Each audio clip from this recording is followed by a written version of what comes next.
Bapak-bapak dan ibu-ibu semuanya. Assalamualaikum warahmatullahi wabarakatuh. Mudah-mudahan pagi ini semua dalam keadaan sehat walafiat. Izinkan saya selaku host. Host itu adalah tuan rumah pada acara ini mewakili kawan-kawan dari OKOC Indonesia, Jackpreneur, PPK UKM, dan Pemda DKI Jakarta untuk menghantarkan Bapak dan Ibu semuanya dalam pelatihan kewirausahaan dengan tema Strategi Bangkit di Era New Normal. Peserta pada hari ini sudah mencapai 94 orang. Jika ada yang ingin bergabung, boleh masuk pada fanpage FB OKOC Indonesia, okoc.indonesia. Demikian Bapak Ibu sekalian, kita ucapkan bismillahirrahmanirrahim. Semoga acara ini berjalan lancar, mendapatkan barokah, berkah, dan manfaat bagi kita semuanya. Bapak dan Ibu sekalian, di tengah-tengah kita telah hadir Ibu Kasudin, PPK UKM Jakarta Selatan, Ibu Shinta Damayanti. Kepada Ibu dipersilakan untuk memberikan sambutan.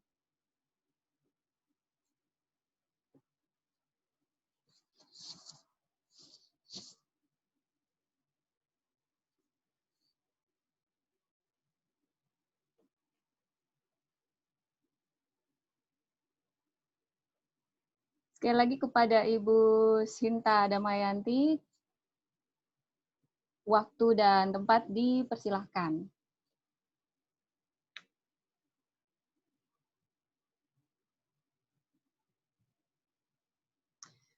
Bapak dan Ibu sekalian, para pelaku usaha di DKI Jakarta, ada 94 pelaku usaha yang hadir di ruangan ini.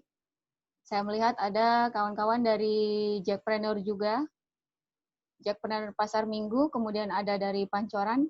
Pak Ayud juga sudah hadir di tengah-tengah kita. Kita sedang menunggu Ibu Kasudin dari PPK UKM Jakarta Selatan, Ibu Shinta Damayanti.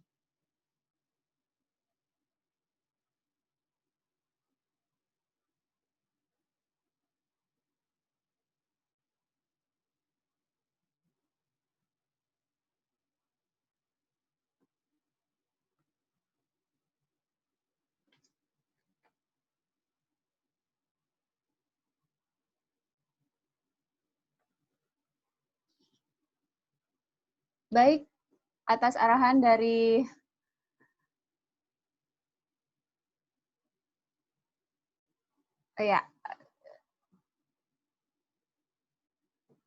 Oke, Bapak dan Ibu sekalian, sepertinya Ibu Shinta kita masih menunggu kehadiran Ibu Shinta Damayanti dari Jakarta Selatan. Saya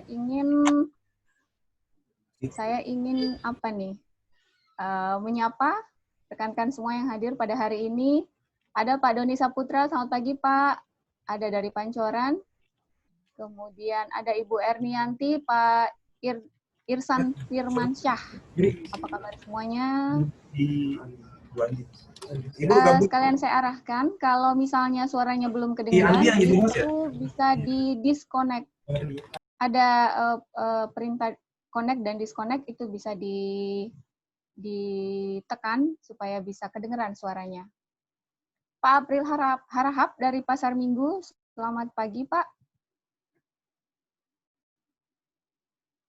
Apa kabar work from home? Ada PKW Cilandak juga sudah hadir di antara kita.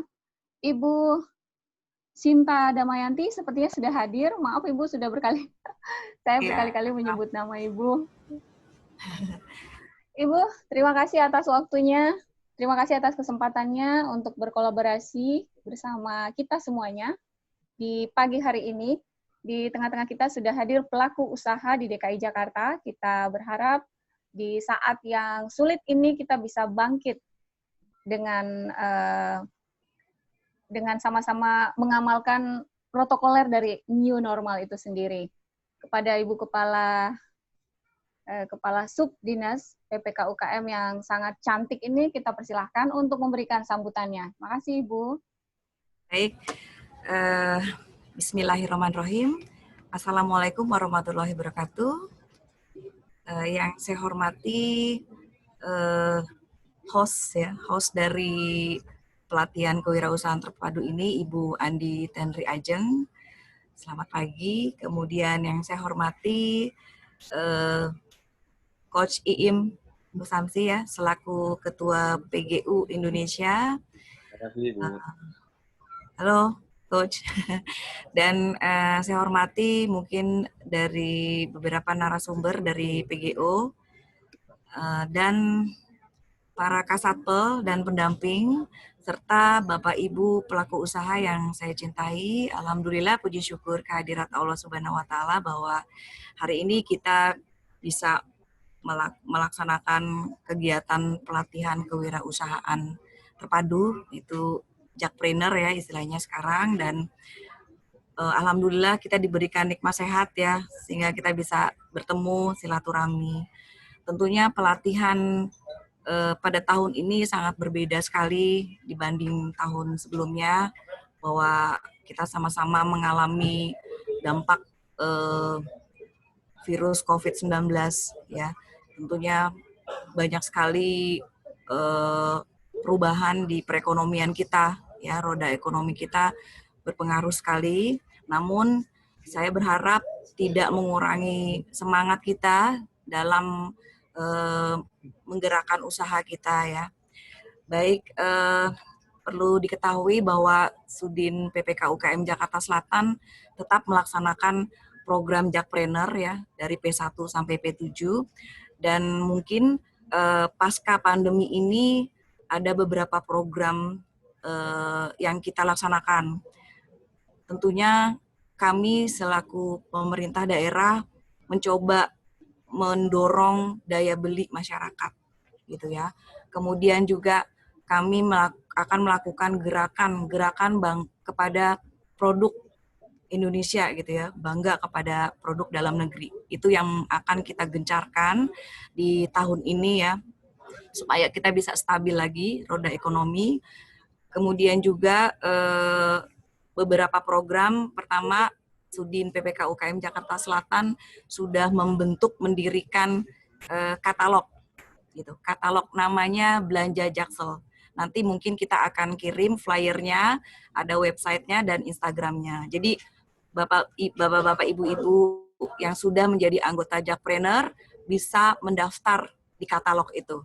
Ya, nanti akan dibantu teman-teman pendamping ya di setiap kecamatan, di sekretariat untuk mendaftar gitu. Kemudian dalam website itu kami juga melakukan bazar secara virtual ya. Nanti tanggal 15 Juni kita sudah launching bazar online itu, namanya Jak Creative Food. Jadi memang nanti yang punya komoditi kuliner bisa mengikuti bazar itu ya. Jadi kalau dalam katalog itu memang dengan harga yang normal, nanti pada saat bazar tentu dengan harga promo gitu, supaya banyak sekali masyarakat yang berminat.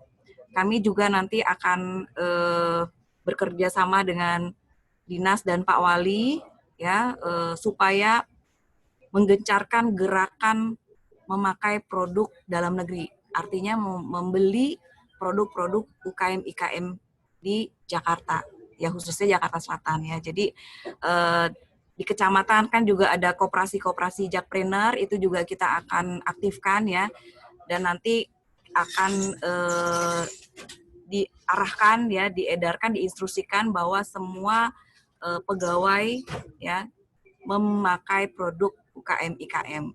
Nah, tentunya kalau sudah seperti ini, Bapak Ibu pelaku usaha harus juga semangat memperbaiki kualitas produknya gitu. Nanti kami akan tetap mendampingi dari perizinannya, dari packagingnya, kemudian bagaimana supaya menarik masuk dalam katalog foto produknya. Ya, jadi P1 sampai P7 tetap akan kami dampingi. Mungkin itu program kami di Sudin PPK UKM Jakarta Selatan dalam pandemi ini, dan tentunya menarik sekali topik hari ini ya, tagline-nya ya Coach Iim, strategi di new normal ya dalam untuk pelaku usaha. Nanti Kang Iim, Coach Iim bisa menyampaikan trik-triknya apa saja, strategi apa saja gitu ya.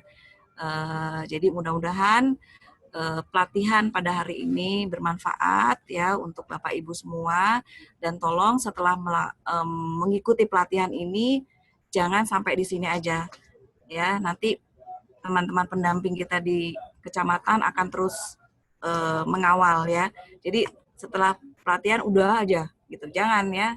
Ayo kita semangat memperbaiki produk kita ya. Dan perizinan juga kita nanti akan sampaikan ya, kalau misalnya di pelatihan ini belum disampaikan, nanti didampingi oleh pendampingan kita. Perizinan di PTSP juga kemarin Bu PLT Kadis sudah melobi dengan PTSP. Jadi nanti mungkin untuk selanjutnya sebelum mengikuti pelatihan ini, semua persyaratan perizinan IUMK sudah dilengkapi. Sehingga pada saat pelatihan sudah ada IUMK sudah diproses gitu. Mulai tanggal 1 ya. Tanggal 1 ya, tanggal 1 Juli. Rencana tanggal 1 Juli kita sudah kolaborasi dengan PTSP. Jadi pada saat pelatihan Bapak Ibu sudah mendapatkan IUMK itu gitu. Nah, tentunya perizinan kan tidak hanya IUMK kan. Mungkin dari PIRT, BP POM. Nah, itu juga nanti kita kawal ya. Baik, terima kasih untuk kegiatan hari ini, mudah-mudahan berjalan lancar dan bermanfaat untuk kita semua. Mohon maaf apabila ada kata-kata yang kurang berkenan di hati. Wabillahi taufiq wal hidayah. Wassalamualaikum warahmatullahi wabarakatuh. Terima kasih. Assalamualaikum. Terima kasih.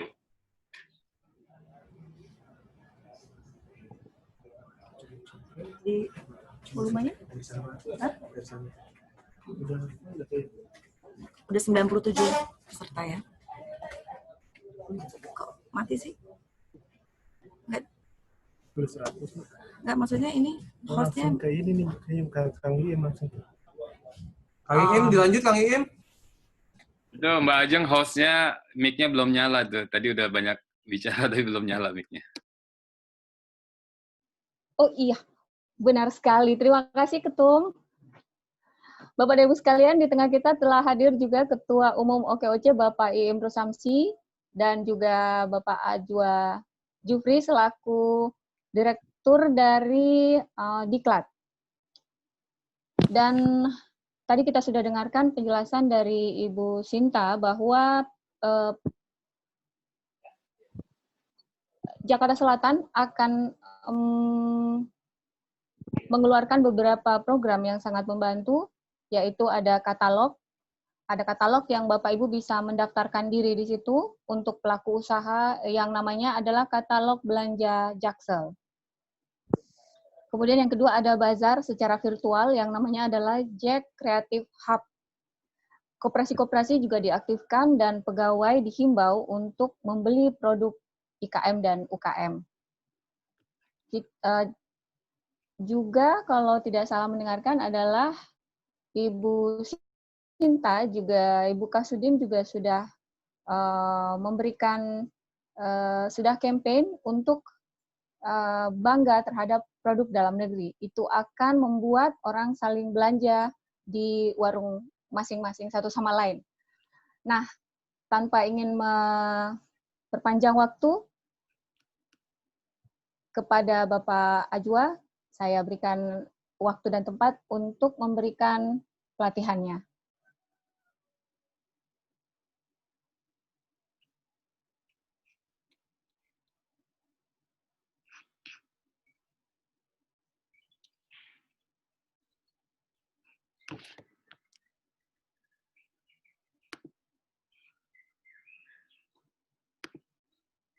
Sekali lagi kepada Bapak Azwa Nufi, pemaparannya ditunggu dan waktu dan tempat dipersilahkan.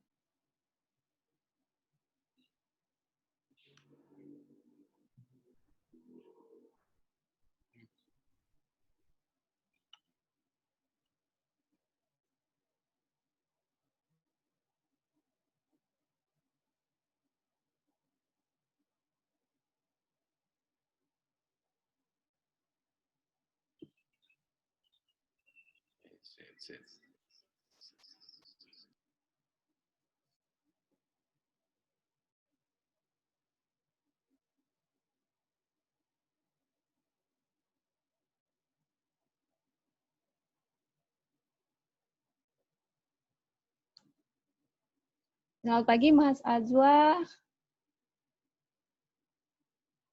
Apakah ada di ruangan?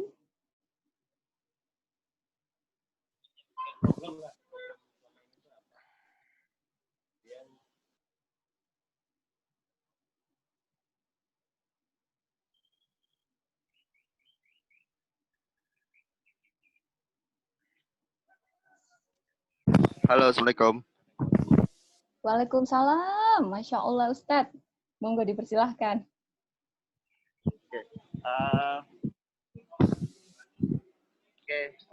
Saya mohon maaf ini tadi sekalian ada meeting sama sekretaris PPK di Darmais. Bismillahirrahmanirrahim. Assalamualaikum warahmatullahi wabarakatuh. Assalamualaikum semua teman-teman. Apa kabar semua? Semoga semua dalam keadaan walafiat ya. Dan mohon maaf, sebentar. Oke. Ya. Bismillahirrahmanirrahim. Assalamualaikum warahmatullahi wabarakatuh. Saya ulangi sekali lagi ya. Suaranya kecil Pak, kurang terdengar. Oke. Halo, jelas ya kalau ini ya. Oke, jelas. Alhamdulillah segala puji bagi Allah Tuhan semesta alam. Salat dan salam tak lupa kita junjukkan kepada Nabi kita Muhammad Rasulullah Sallallahu Alaihi Wasallam. Amma ba'd. Sebelumnya terima kasih untuk Ibu Sinta Damayanti selaku Kasudin PPK UKM Jakarta Selatan. Salam hormat saya untuk Pak Iim selaku Ketua Umum OKOJ. Salam cinta saya, salam struggle juga, salam perjuangan untuk semua teman-teman UMKM di Jakarta Selatan khususnya. Dan yang paling tidak saya lupakan ini salam untuk host saya yang luar biasa ini Mbak Andi Renri Ajeng yang sudah banyak support untuk kami di Direktorat Diklat. Teman-teman yang saya hormati, jadi ini kita sekarang udah mulai berada di era new normal. Jadi new normal ini sebetulnya ya nggak new banget gitu, jadi nggak baru banget gitu loh. Oke, presentasi udah ya. Jadi ada bangkit di era new normal. Jadi kalau dibilang new normal itu sebetulnya tidak terlalu new ya. Saya akan coba bicara, akan coba berbagi sebetulnya apa sih new normal itu ya. Karena kita Indonesia ini biasanya suka ada sesuatu yang baru kita kaget, sesuatu yang baru kita kaget ya. Apa-apa kaget. Ya. Jadi apa itu new normal dan strategi bangkitnya gimana? Kalau saya kasih tema bangkit di era new normal, tumbuh menjadi juara. Jadi era new normal itu sebetulnya sering terjadi ya. Era new normal itu sebetulnya sering terjadi. Namun yang paling kerasa karena menyerang berbagai macam sektor adalah era pandemi COVID-19 ini. Jadi era COVID-19 ini sebetulnya orang secara garis besar, secara lebih luas itu mulai tersadarkan bahwa akan ada selalu new normal, ya, akan selalu ada new normal. Nah, new normal ini sebetulnya kalau saya tulis new normal adalah new equilibrium. Jadi mohon izin suaranya kurang keras. Oke. New normal itu adalah new equilibrium. Ya. Equilibrium itu persamaan. Jadi akan ada persamaan antara supply dan demand lagi. Contohnya gini. Shifting perubahan dari era biasa menuju era 1.0 ada perubahan. Ya, ada perubahan. Era 1.0 ke era 2.0 ada perubahan, ya. Orang dari mass production berubah jadi internet ya, internet of things, itu di era 4.0 ya. Era 2.0 beralih ke era 3.0. Ada perubahan, ya. New normal itu ada. Cuman tidak menyerang berbagai macam sektor seperti sekarang. Nah, di era COVID-19 ini ya kan kita bersyukur. Kenapa? Karena banyak hal yang terbuka. Salah satunya adalah akan ada selalu era new normal. Ya. Era 20 beralih ke 30, era 30 beralih ke 40, itu mulai sedikit kita kenal dengan istilah dunia Internet of Things, IoT ya, atau era digital. Ya. Bagaimana perusahaan kecil yang agile, ya kan, yang agile, tulisannya agile itu mampu mengalahkan perusahaan-perusahaan besar. Perusahaan transportasi yang bahkan aset untuk transportasinya tidak seberapa, itu mampu mengalahkan perusahaan raksasa Indonesia yang asetnya itu tersebar hampir di seluruh Indonesia. New normal akan selalu ada, ya. New normal akan selalu ada. Tapi sekali lagi di era COVID-19 ini memberikan kita satu tamparan keras bahwa semua sektor itu terkena. Ya, semua sektor itu terkena. Nah, hari ini saya akan coba berbagi sedikit tentang strategi bangkit ya di era new normal dan tumbuh menjadi juara. Karena new normal akan selalu ada, pilihannya menyelesaikannya gimana di akhir nanti akan saya berikan. Jadi ada big picture-nya itu seperti apa, ya kan? Lalu how do you solve the problem nanti akan seperti apa. Oke, next slide-nya bisa next. Saya sambil minum ya, ini ada minuman ternyata. Oke, ntar isinya adalah new normal adalah new equilibrium, tadi yang udah saya sharing ya. Terus ada shifting consumer behavior, jadi ini wawasan yang harus teman-teman ketahui. Shifting consumer behavior. Karena setiap new normal itu pasti shifting consumer behavior. Itu pasti. Ketika shifting, biasanya akan kills everything. Dalam tanda kutip everything ya. Jadi ketika shifting konsumen, behavior-nya itu shifting, ya kan, biasanya akan kills. Contohnya, bagaimana Netflix mengambil alih perusahaan-perusahaan seperti SS1. Bagaimana HBO mengalih kue-kue di Indonesia. Halo tes. Oke. Bagaimana HBO itu mengalih mengalih kue-kue pudi-pudi rupiah yang ada di Indonesia. Ya, jadi shifting consumer behavior itu menjadi salah satu hal yang penting. Ini saya ambil dari salah satu pakar di Indonesia, yakni Pak Yuswo Hadi ya, terkait dengan 30 shifting consumer behavior. Yang terakhir adalah tumbuh menjadi juara. Oke, next. Ya, new normal dan new equilibrium ini tadi sudah kita obrolin ya, bahwa new normal itu dalam tahap pertama ya, di era kemarin COVID di 1 bulan sampai 3 bulan pertama itu ada masa transisi ya, masa adaptasi. Nah, setelah adaptasi ya kan, nanti mereka akan reform, mereka akan berformasi ulang ya. Formasi ulang dalam dunia bisnis ya kan, berarti nanti akan kebutuhan antara supply dan demand, termasuk bagaimana membeli, bagaimana menjual, itu akan keseimbangannya akan mulai sama. Kalau kemarin di era-era COVID-19 itu penjualan semua sempat drop, banyak yang drop dan banyak yang naik ya, banyak yang drop, banyak yang naik. Karena saya punya teman yang kemarin itu shifting ya, bisnisnya tuh shifting, pivot gitu ya. Itu per bulan bahkan dia bisa bersih 100 sampai 150 juta satu bulan di era COVID kemarin. Di era COVID kemarin, jadi ada teman saya itu 100 sampai 150 juta. Hanya mengganti dari bisnisnya itu yang lebih adaptif kepada COVID-19 ini. Dan itu impact-nya 100 sampai 150 juta. Nah, ini ada. Saya kenal orangnya. Jadi ini hanya salah satu dari contoh orang. Kayak gitu.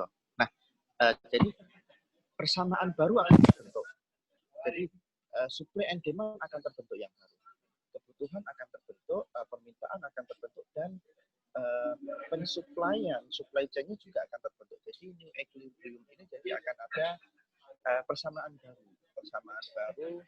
antara customer ya dengan seller, itu akan terbentuk lagi. Nah, next, new normal dan new equilibrium.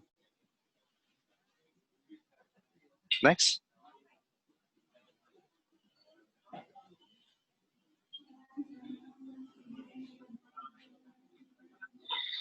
Oke, ini tadi yang saya bicarakan ya, shifting behavior konsumen. Jadi bahwa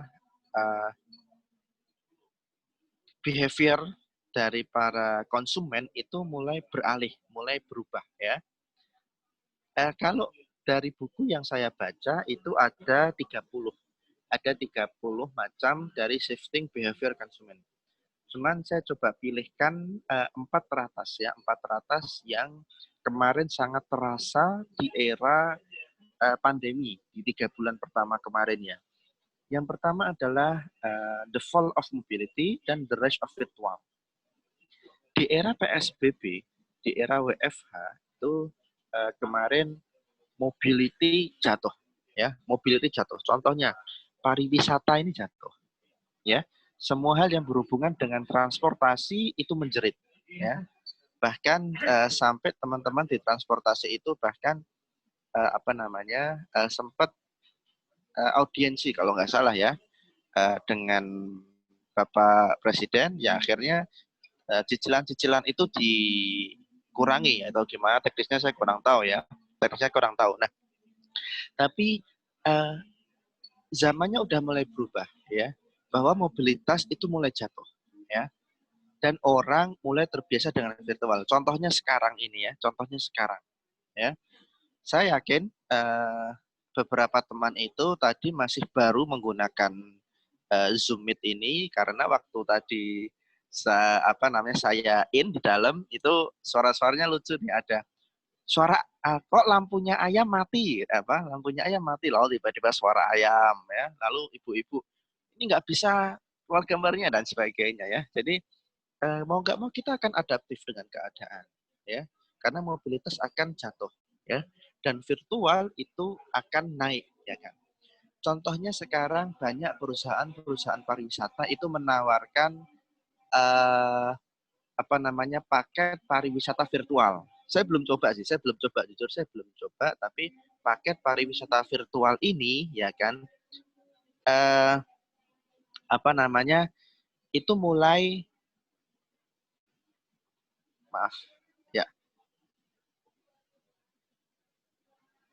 paket-paket virtual ya, paket-paket wisata virtual itu sudah mulai banyak. Contohnya salah satu BUMD di Jakarta mulai menawarkan paket wisata virtual ya. Jadi saya kurang tahu teknisnya seperti apa ya, tapi bahkan paket wisata virtual pun mulai ada. Kita belum bicara sampai dengan sampai dengan bagaimana tentang behavior yang akan berubah lagi. Kalau wisata itu adalah tentang sebuah feel, sedangkan kita di depan laptop ya atau depan gadget kita, depan device kita, tapi hanya seakan-akan kita ini berwisata. Contoh lagi kacamata 3D itu ya yang dari HP saya lupa itu mulai behavior itu mulai berubah. Nah, di era COVID-19 ini semua mulai terasa ya.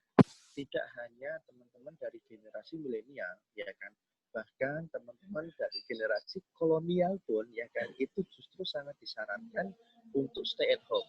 Jadi kayak stay at home lifestyle ya. Stay at home lifestyle.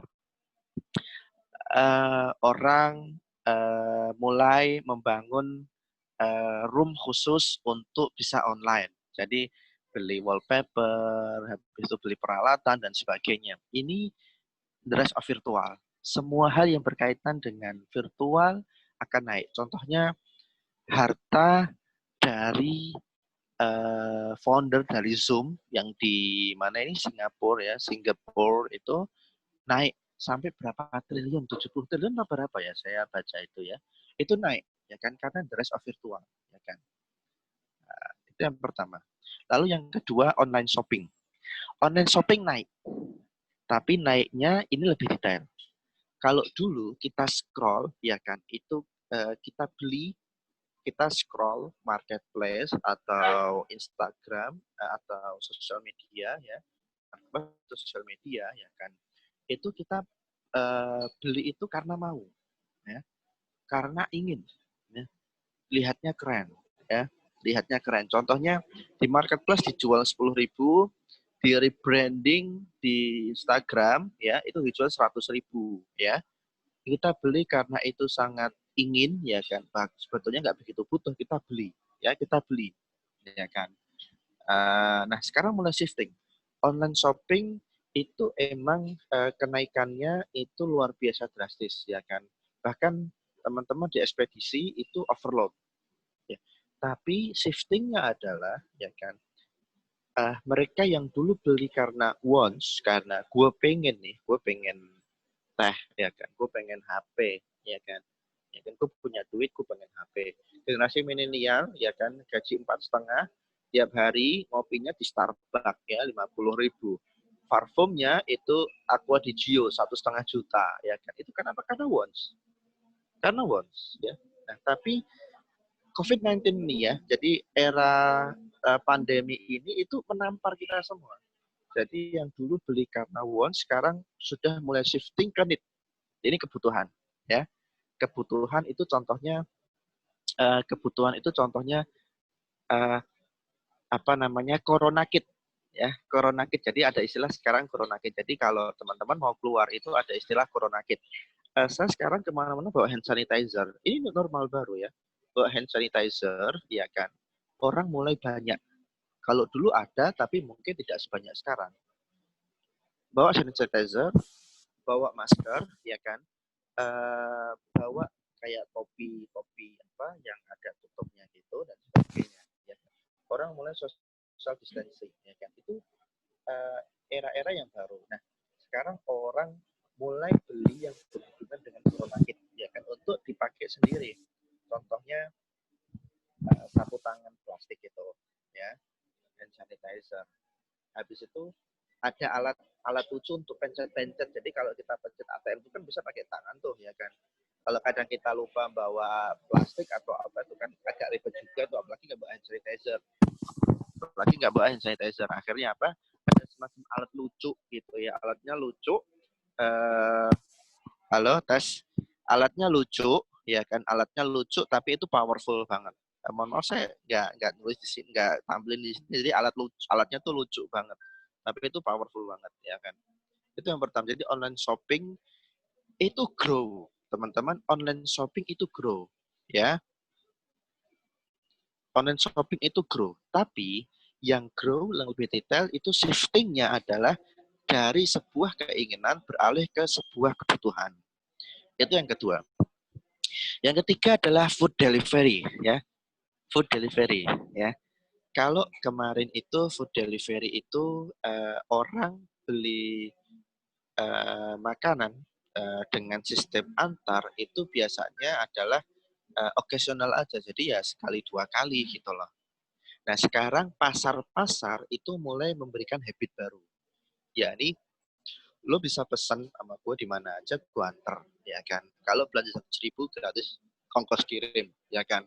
Itu ada UKM hidroponik. Saya punya teman-teman hidroponik itu, ya, itu mereka bikin paket, ya kan.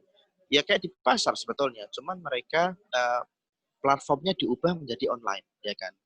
Transaksinya diubah menjadi COD, ya. Pesan via WhatsApp, ya kan. Saya pesan ayam sekilo, paket sayur asam, paket sayur sup dan sebagainya. Total 100.000, oke, free ongkir, selama seperti itu, free ongkir, ya kan. Akhirnya menjadi apa? Itu menjadi daily, jadi habitual, ya. Jadi habitual dari yang cuma sesekali, ya kan. Jadi itu jadi terus-terusan, jadi habitual, ya. Jadi food delivery, ya kan, yang sifatnya itu occasional, sekali-sekali aja, sekarang jadi habitual, ya kan. Kenapa? Stay at home lifestyle, stay at home lifestyle. Yang terakhir ya kan teman-teman, salah satu bisnis yang behavior itu, oke, orang di rumah banyak masak, sepakat ya. Tapi pertanyaannya bahwa riset di 2 bulan kemarin bisnis frozen food itu naik, ya bisnis frozen food itu naik karena mungkin frozen food lebih murah ya, dalam artian secara cost ya, secara harga lebih murah sedikit, cuman dia nggak perlu capek, dia nggak perlu membuat, dia nggak perlu dan sebagainya. Frozen food ini naik ya, memberikan solusi yang nyaman. Bapak-bapak, ibu-ibu cukup di rumah, kami akan antar lauk pauk Anda secara beku yang di rumah cukup diangetin. Oh, itu mudah banget. Kaum rebahan tuh suka banget ya. Jadi di rumah aja barang dianterin ya kan. Oke. Siap. Terakhir saya mau kasih tips ya. Saya mau kasih tips terakhir. Next. Tips terakhir, teman-teman, tumbuh menjadi juara itu ada 3 hal yang perlu teman-teman lakukan. Yang pertama, stay foolish, stay update.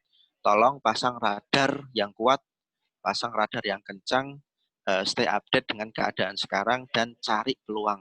Kalau ada peluang bisa diambil, silahkan diambil. Yang kedua, optimis dan pesimis. Optimis selalu menghasilkan para pemenang dan pesimis selalu menghasilkan para loser. Itu pilihan di tangan kita semua ya. Dan yang terakhir adalah interaksi sekaligus kolaborasi. Teman-teman punya waktu untuk sekarang berkolaborasi tanpa harus bertemu, tanpa harus tatap muka, dan bisa di mana saja. Terakhir, slide terakhir. Ya, slide terakhir. Perubahan akan terus terjadi. Siap atau tidak siap, pasti akan menghampiri. Naikilah ombaknya dan jadilah pemenang di dalamnya. Saya yakin semua teman-teman bisa. Survive, bisa grow, dan be a champion, not a loser. Terima kasih teman-teman semua. Terima kasih Pak Im, Pak Dendri Ajeng, semuanya. Terima kasih. Sekian dari saya. Kalau ada salah kata, saya maaf. Sampai ketemu lagi di lain kesempatan. Assalamualaikum warahmatullahi wabarakatuh. Waalaikumsalam warahmatullahi wabarakatuh. Terima kasih Bang Ajwa. Optimis. Tadi juga yang terakhir itu bagus, saya nggak bisa ulang. Nah, Bapak Ibu sekalian, tentu saja kita juga mengenal, sudah sangat familiar dengan yang satu ini yang akan membawakan pemaparan berikutnya. Wajahnya glowing dan kurang lebih sama dengan Bang Sandi. Kita sambut Bapak Iim Rusamsi, Ketum OKOC Indonesia, memberikan pemaparannya untuk sesi ini. Waktu dan tempat dipersilahkan. Wah, luar biasa. Terima kasih. Assalamualaikum warahmatullahi wabarakatuh. Mbak Ajeng, suara saya cukup jelas? Betul, jelas banget. Oke, ya terima kasih. Yang terhormat Ibu Sita Damayanti, Kepala Suku Dinas PPK UMKM Jakarta Selatan yang sudah memberikan sambutan kepada kita semua, serta timnya nih di kantor Kasudin di kantor Wali Kota Jakarta Selatan ya. Wah, lengkap nih, ada Pak Andri, Kepala Seksinya, dan teman-teman semuanya. Dan juga terima kasih Mas Azwa, Coach Azwa tadi, Direktur Diklat untuk di OKOC. Dan juga para pendamping di kecamatan-kecamatan yang standby, juga para Bapak yang di kecamatan semua ya. Terima kasih sudah ada semua, dan kita insya Allah teman-teman binaan UMKM Jakarta Selatan ini, insya Allah kita juga ada Bapak Wakil Gubernur Pak Bang Ariza sudah ada juga di ruang meeting kita ini, sudah standby, dan juga insya Allah juga akan dihadiri oleh pendiri OKOC, Bang Sandi Uno. Dan teman-teman semua, saya akan menampilkan slide, mohon izin, nanti tadi sudah disampaikan oleh Mas Azwa bagaimana tentang strategi new normal, tapi saya lebih menambahkan lagi nanti. untuk bagaimana tipsnya dengan bisnis kita. Sudah kelihatan ya filenya. Nanti di tips ini saya akan menyampaikan bagaimana kita siap menghadapi new normal atau berubah yang tadi Mas Azwa sampaikan, shifting itu berubah, dan juga bagaimana yang paling utama adalah bagaimana mengelola pelanggan di tengah pandemi seperti ini. Ini sekali lagi ini kontak saya, teman-teman UMKM bisa catat, foto langsung juga boleh, tuh nomor handphonenya, Instagramnya, juga emailnya, ya.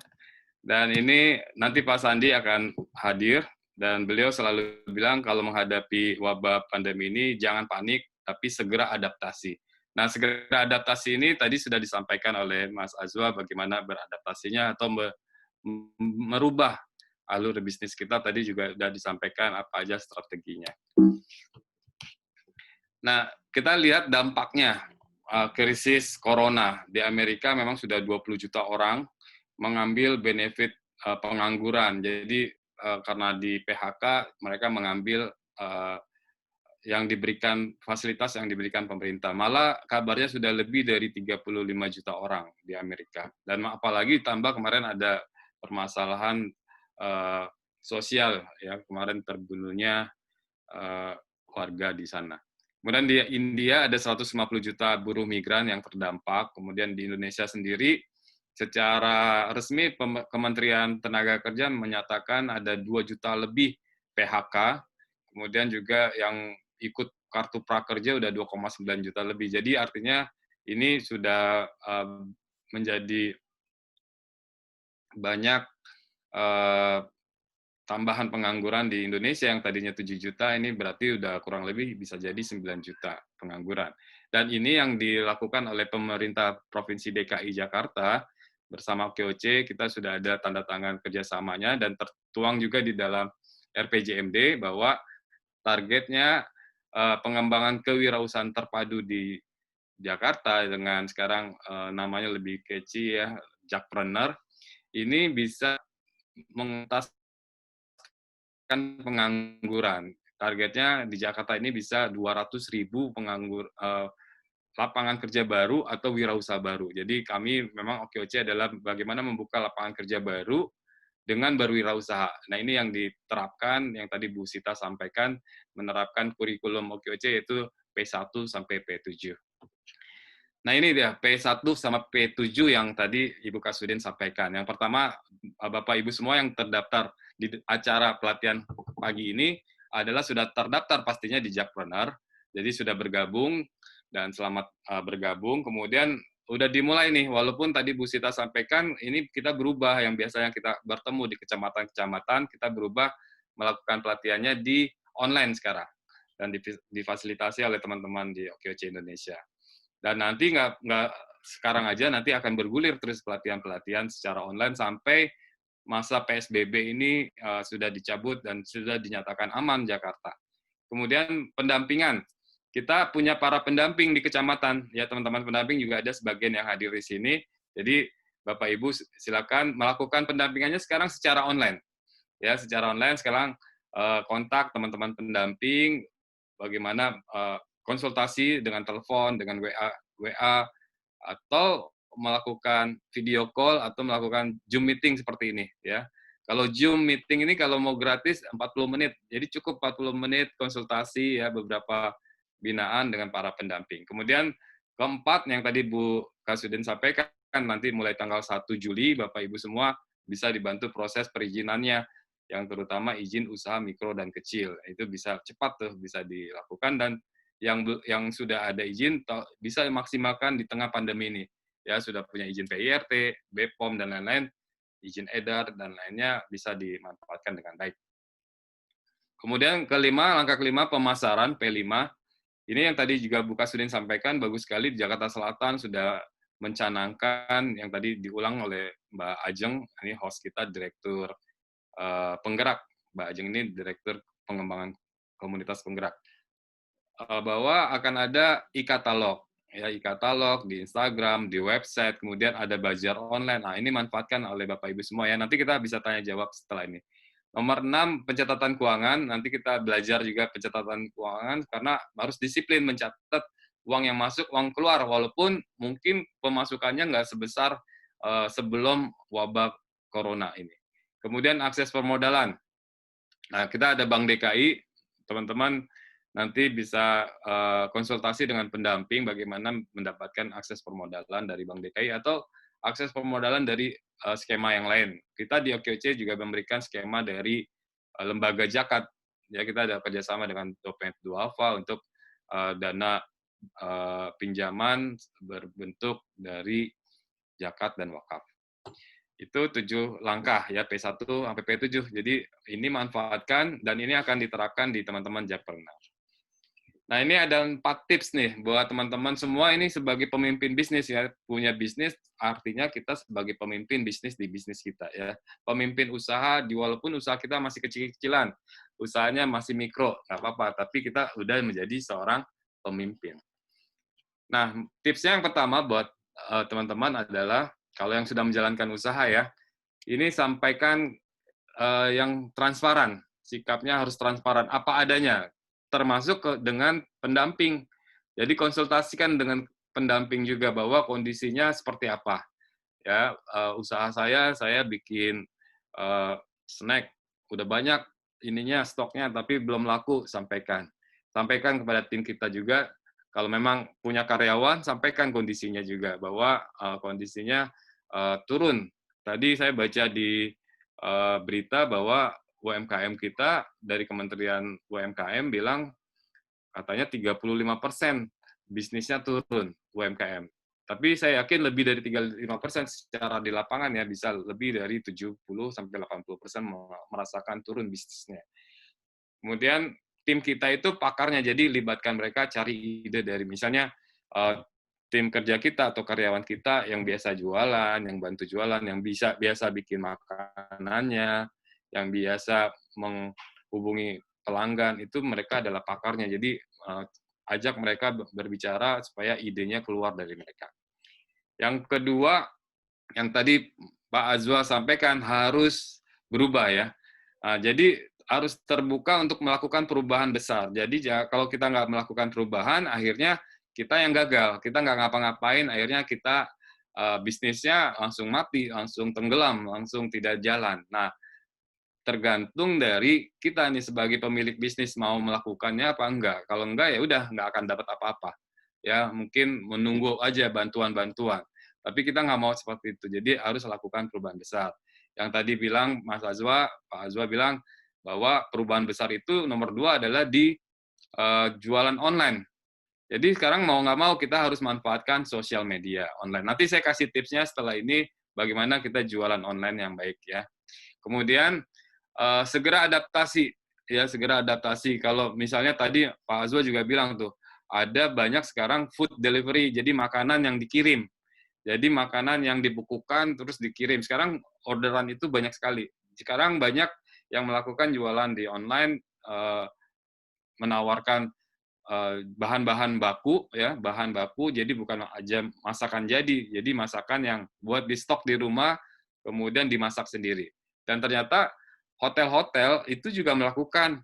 Jadi mau tidak mau karena di hotel itu sepi, restorannya juga sepi, akhirnya mereka punya bahan baku yang mereka kemas, akhirnya jadi makanan frozen food, makanan beku yang bisa dijual. Nah itu ternyata dilakuin juga oleh hotel-hotel, dan kita pelaku usaha mikro, UMKM juga harus lebih unggul dari mereka. Kemudian manfaatkan loyalitas pelanggan. Kalau kita udah punya usaha pasti punya data pelanggan. Nah data pelanggan ini yang harus kita manfaatkan. Hubungi mereka, tawarkan mereka apa yang kita sedang kerjakan, apa yang kita sedang buat, sedang produksi, dan kita sedang jual.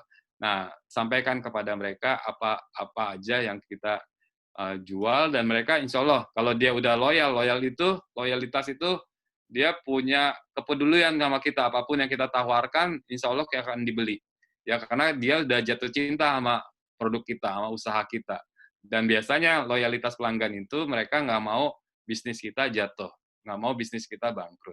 Ya, nanti saya jelaskan bagaimana membangun loyalitas pelanggan. Yang ketiga, cari ide baru.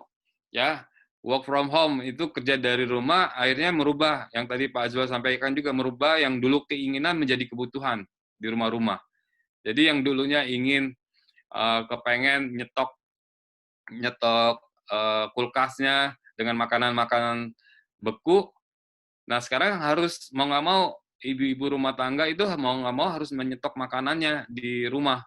Nah itu jadi kebutuhan. Nah itu yang bisa kita tawarkan kepada warga tetangga kita. Jadi apa produk kita yang tadinya juga kita jualan restoran atau warung makan, akhirnya kita jual bahan beku, makanan beku.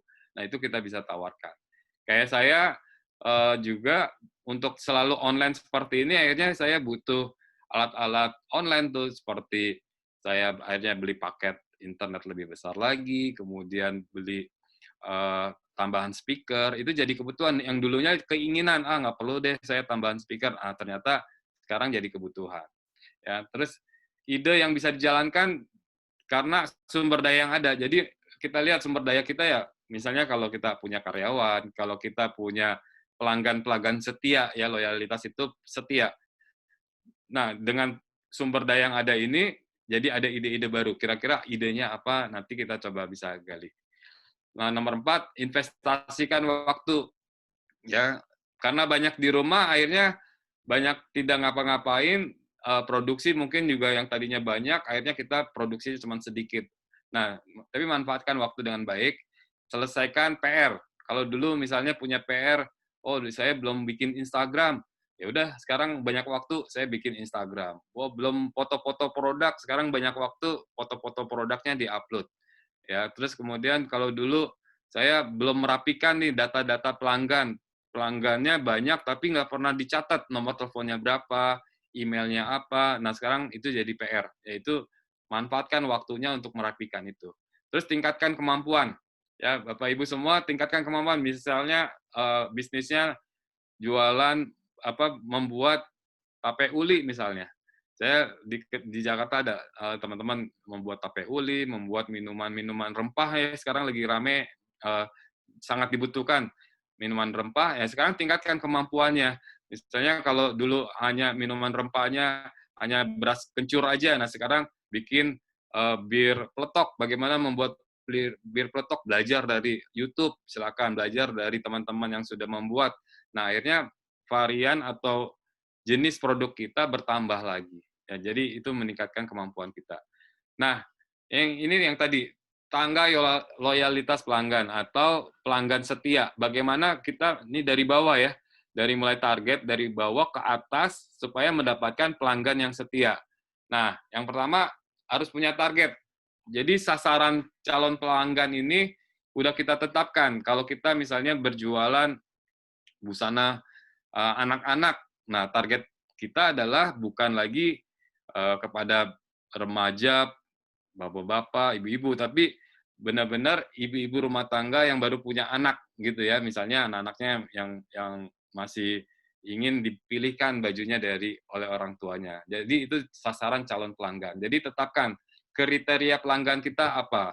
Misalnya kriterianya pengen yang umurnya di bawah 40 tahun, kriterianya misalnya hanya yang perempuan, kriterianya misalnya hanya yang tinggal di Jakarta Selatan, atau lebih detail lagi, kriterianya hanya tinggal di sekitar toko kita. Jadi sesuaikan produk yang kita jual dengan targetnya. Kalau kita udah pasang papan nama misalnya di depan rumah kita, jadi targetnya adalah sekitar rumah kita tuh, misalnya jualan nugget, gitu. Kita tulis di depan rumah. Nah, jadi target kita adalah tetangga-tetangga kita atau orang yang selalu melewati depan rumah kita. Nah, itu jadi targetnya harus ditulis, harus ditetapkan. Nah, yang kedua, baru naik ke atas adalah pelanggan. Tapi sebelum pelanggan ini adalah sebenarnya pembeli. Nah, bedanya apa pembeli dengan pelanggan? Kalau pembeli itu baru beli satu produk. Ya, itu baru pembeli. Nah, kadang-kadang kalau pembeli itu baru nyoba-nyoba. Nah, kalau pelanggan itu sudah lebih dari satu produk, satu kali beli. Jadi dia udah kadang malah harusnya lebih dari 2 kali beli. Baru dia disebut pelanggan. Nah, yang pelanggan inilah yang kita harus peduli sama mereka. Jadi harus ditawarkan terus, tindak lanjuti. Jadi pada saat dia beli pertama kali, Bapak Ibu jangan lupa minta nomor handphonenya, minta emailnya, supaya apa? kita bisa follow up, kita bisa menghubungi dia lagi, menawarkan lagi. Jadi sekarang yang bertahan di pandemi ini, di krisis ini adalah mereka yang punya data pelanggan kita. Nah, itu yang di WA, yang ditanya apa kabar, yang ditawarkan. Nah, jangan lupa tuh, jadi jangan lupa sampai mengumpulkan data pelanggan ya. Kayak Gojek besar itu kenapa? Karena dia bisa mengumpulkan data pelanggannya. Ya, kita kemana-mana dia tahu. Tahu-tahu habis turun dari ojek, dia langsung kirim email, terima kasih, Anda sudah nyampe, Anda sampai di tujuan. Sampai begitunya, jadi kita pun harus belajar dari yang sudah besar. Yang ketiga, naik ke atas adalah member. Tawarkan, makanya kalau kita ke Indomaret, Alfamart, pasti yang ditanya, punya kartu membernya enggak? Nah, tawarkan mereka menjadi member produk kita. Supaya apa? Mengikat hubungan kita. Jadi hubungan kita selalu terjaga. Misalnya dengan member, harga khusus member sekian. Dengan member kita tawarkan dia mendapatkan paket produk misalnya. Produk satu dengan produk dua dijadiin satu, harga khusus. Hanya berlaku untuk member. Akhirnya apa? Ada keterikatan, akhirnya dia mau membeli di produk kita. Jadi dia nggak merasa sayang kalau kita nggak manfaatkan membernya ini, keanggotaan kita. Ya. Nah, baru yang ke atas adalah pelanggan fanatik. Kalau udah fanatik kan apapun yang kita tawarkan, itu akhirnya mau, dia beli. Malah dia nggak beli satu, beli dua, beli tiga. Malah dia akan marah kalau produk kita nggak bagus. Ini kok produknya berubah, kok nggak enak lagi sekarang. Nah, dia akan ingatkan kita. Dan dia nggak mau usaha kita tutup. Malah dia akan bantu jualin. Ya udah saya jadi reseller deh, saya bantu jualin. Dia bicarain ke orang-orang. Nah, ini yang kita sekarang ini penting nih, sampai pandemi selesai, Bapak Ibu harus simpan nomor pelanggan. Jangan sampai nomor pelanggan kita sama sekali nggak peduli. Kita lupain. Ada yang beli, udah beli aja. Kita nggak tanya nomornya. Saya pergi ke makan di restoran kayak The Cost waktu itu, ditanya, Pak, mau nggak pergi umroh setiap hari ada undian? Ya udah mau. Syaratnya apa? Cuman minta nomor telepon saya. Besoknya dia SMS, dia WA, ada paket baru, ada harga baru. Nah, waktu itu dulu tuh. Kalau kita lagi di jalan aja, kalau kita di depan mall, pasti suka ada SMS. Beli donat 6, gratis 6. Pernah nggak dapatin itu? Nah, itu mereka menjaga hubungan sama kita. Jadi, penting Bapak Ibu semua punya data pelanggan ya. Nah, lalu ini saya tambahin, karena ternyata yang online itu, yang paling besar sekarang adalah WhatsApp. Jadi jualannya yang paling mudah WhatsApp, walaupun Bapak Ibu jualan di marketplace, itu penting. Seperti Bukalapak, seperti Tokopedia, dan lain-lain, Shopee. Shopee katanya paling tinggi sekarang. Nah, itu penting banget. Harus jualan di sana. Sekarang berubah jualan di online. Nanti e-katalognya Jakarta Selatan ada, websitenya Jakarta Selatan, bazar online-nya ada, nanti ikutin. Nah, ini saya sampaikan tentang 5 strategi WhatsApp marketing. Ya. Ini saya dapatkan dari Mas Dian Martin, karena kemarin kami tanggal 30 bikin acara tuh, tanggal 31 hari Minggu lalu bikin acara live di Instagram. Nah, dia bilang tips yang pertama adalah harus mengetahui produk yang kita jual. Kita harus paham apa yang kita jual, manfaat dan khasiat produknya apa, fitur atau variasi bahan kandungan di dalam produknya apa. Jadi itu yang harus bisa kita sampaikan. Jangan sampai kita jual barang, ditanya ini apaan, nggak tahu. Ini dibuat dari apa, kita nggak tahu. Nah, itu kita harus tahu. Kelebihan kekurangannya harus tahu. Kalau ada testimoni dari pelanggan harus disampaikan. Testimoninya apa?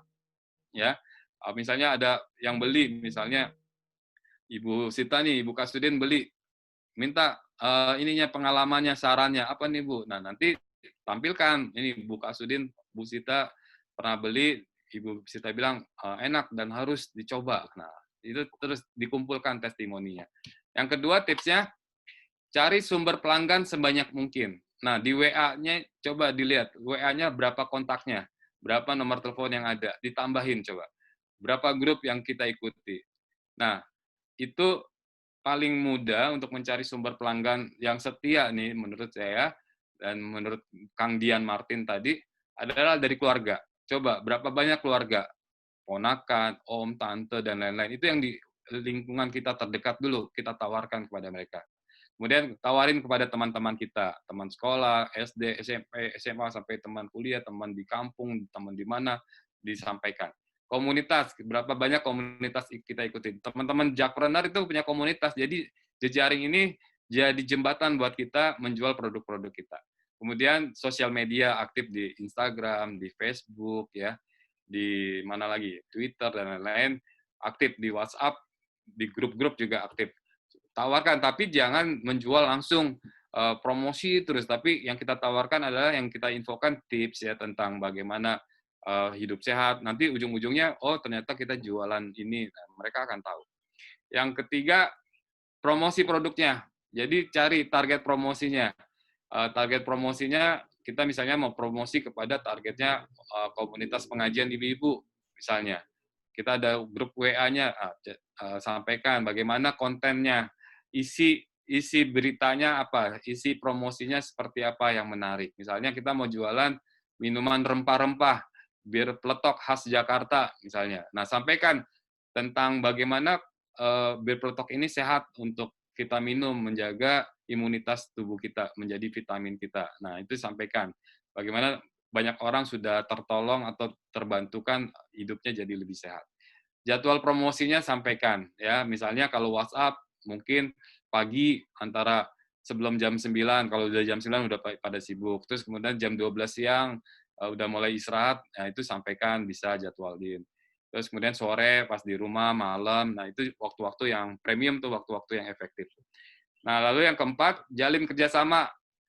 Jadi reseller atau dropshipper, cari teman-teman kita yang mau jadi reseller, mau jadi dropshipper. Ya bangun grup WA, bikin grup-grup WA-nya untuk produk kita. Tawarkan jadi reseller. Jadi reseller itu menjual. Jadi kita punya jejaring channel lain untuk menjual produk kita. Ya, terus buka jalur penjualan lainnya. Jadi jangan sampai kita aja yang jualan, biar orang lain. Kadang malah pelanggan kita malah mau ikut menjual produk-produk kita. Nah, lalu yang kelima, terakhir, follow up dan kenali pelanggan kamu. Jangan berhenti. Jadi, baru ada yang beli satu kali yang tadi saya bilang, jangan berhenti, ditindaklanjutin, hubungi dia. Pasti produknya udah habis, tawarkan lagi ya. Tawarkan lagi, dengerin testimoninya, minta. Ya, itu yang akhirnya kita tawarkan lagi, ingatkan kembali apa yang kita udah pernah jual dan biar mereka bisa beli lagi. Tawarin penawaran khusus atau kasih bonus. Terus kasih bonus yang dengan batas waktu tertentu, misalnya beli sekarang dapat gratis apa gitu misalnya ya. Beli 3 gratis 1. Hanya terbatas waktunya sampai 3 hari ke depan misalnya. Lakukan negosiasi, kalau ada yang mau tawar-menawar boleh. Jadi yang paling penting adalah follow up atau tindak lanjuti supaya kita lebih dekat sama pelanggan kita. Jadi Bapak Ibu jangan cari pelanggan baru lagi, tapi pelanggan lama lah yang di follow up supaya pelanggan lama ini belanja lagi ke kita, dan justru pelanggan lama kita yang setia ini yang akan jualan ke teman-temannya, malah mendatangkan pelanggan-pelanggan baru buat kita. Dan ini jadi kesimpulannya bahwa kita ada di era baru, insya Allah nanti ini akan banyak peluang baru karena krisis ini. Kita melihat positifnya, ada peluang di setiap krisis, dan kebutuhan baru banyak. Perubahan gaya hidup baru banyak. Orang sekarang udah harus pakai masker kalau kemana-mana, bawa hand sanitizer, bawa sabun di dalam tasnya, dan lain-lain. Akhirnya itu menjadi peluang untuk kita bisa berjualan. Vitamin itu banyak dibutuhin dari rempah-rempah. Kemudian banyak belajar lagi di rumah, manfaatkan waktu di rumah untuk menambah keterampilan kita, baca buku, ikuti acara-acara online seperti ini, dan kumpul bersama keluarga itu juga penting. Kemudian silaturahmi, jadi teman-teman Jakpreneur, OKOC juga penting kita seperti ini silaturahmi. Jadi nanti kontak saya, Bapak Ibu semua, itu buat bersilaturahmi, kasih tahu saya produknya apa, nanti saya bantu di Instagram saya untuk mempromosikannya. Semoga ini jadi perluas rezeki kita. Mungkin itu Mbak Ajeng dari saya, terima kasih. Itu nomor telepon saya, silakan bisa dikontak WA saya 24 jam, email saya, Instagram saya. Nanti kita bisa tanya jawab habis ini, silakan. Nanti ada Pak Wakil Gubernur dan juga Bapak Sandi Uno. Terima kasih Bu Sita dan teman-teman di Sudin Jakarta Selatan. Wassalamualaikum warahmatullahi wabarakatuh. Waalaikumsalam warahmatullahi wabarakatuh. saya juga jadi belajar Pak Ketum bahwa penyampaian yang simpel-simpel seperti ini itu menarik. Seperti itu. Ya, Terima kasih atas pemaparannya, dan Bapak Ibu sekalian, di tengah kita telah hadir Bapak Wakil Gubernur DKI Jakarta, Bapak Ari Sapatria, sehingga sangat pantaslah jika kita mendengarkan sambutan dari beliau. Bisa. Bismillahirrahmanirrahim. Bismillahirrahmanirrahim. Kedengeran ya? Sudah, Pak. Kedengeran, Pak. Bismillahirrahmanirrahim. Assalamualaikum warahmatullahi wabarakatuh. Waalaikumsalam. Waalaikumsalam warahmatullahi wabarakatuh. Salam sejahtera bagi kita semua. Yang kami hormati, Founder OKOZ, Bapak Sandiaga Uno, Ketua Umum OKOZ Indonesia, Bapak Iim Rusamsi, Direktur OKOZ Indonesia, Direktur Diklat ya, maaf, Azwan Lufi, semua yang hadir ya, Mbak Andi Tenri dan semua para peserta Diklat ya, kewirausahaan OKOZ pada siang hari ini. Alhamdulillahirrahmanirrahim, wassalatu wassalamu ala asyrofil anbiya'i wal mursalin wa ala alihi wa sahbihi ajmain. Yang pertama, satu kehormatan bagi saya pribadi bisa bertatap muka dengan Bapak Ibu, teman-teman semua, saudara-saudara tercinta, ya, para peserta Diklat, ya, pejuang-pejuang bangsa ekonomi di garda terdepan. Pada siang hari ini mengikuti rangkaian acara pelatihan ya, web seminar strategi bangkit di era new normal atau kenormalan baru. Teman-teman yang berbahagia, sebagaimana kita ketahui bahwa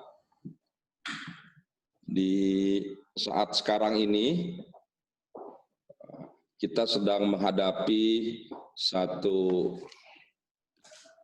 situasi dan kondisi yang mungkin tidak yang kita harapkan, yaitu adanya virus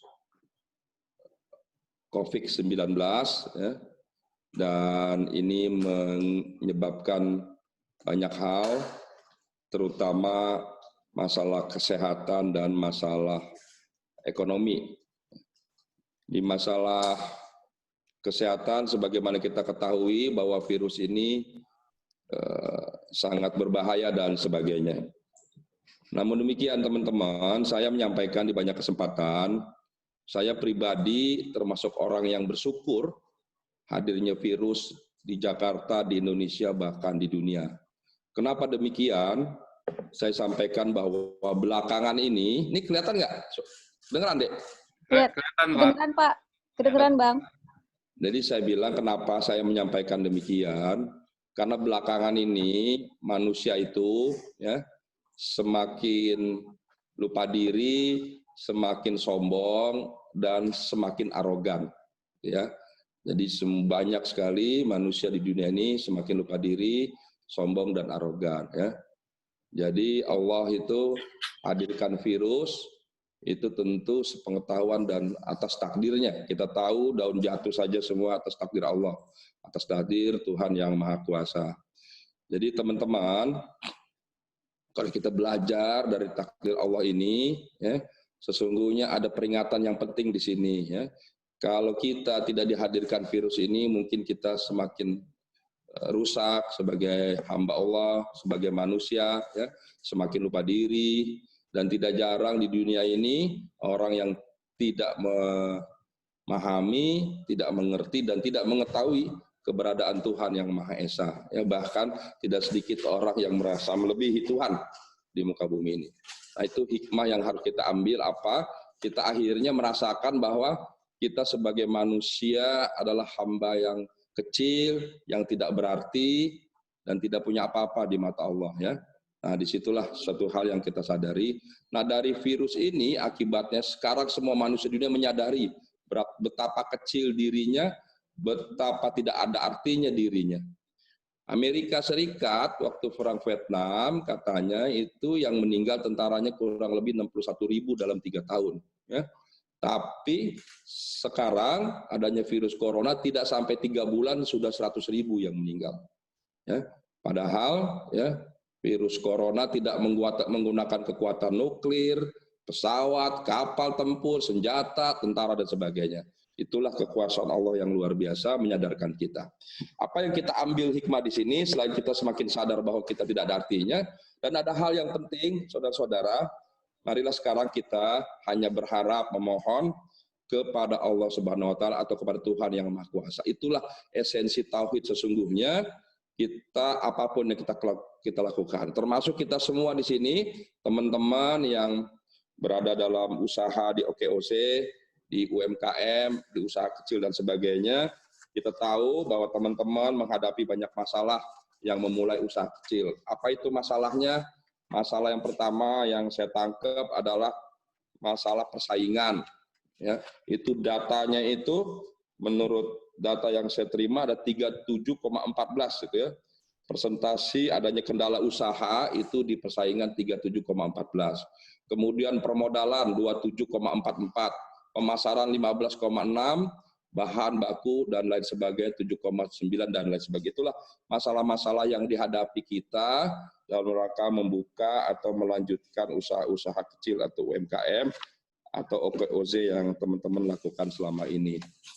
Nah, kalau kita menyadari betapa banyak tantangan kita menghadapi pesaing-pesaing yang besar, usaha menengah, usaha besar yang telah memiliki pengetahuan, pengalaman yang panjang, permodalan yang kuat, jaringan yang luar biasa, apalagi didukung oleh kekuasaan dan sebagainya, maka kita yang bermulai ini tentu kita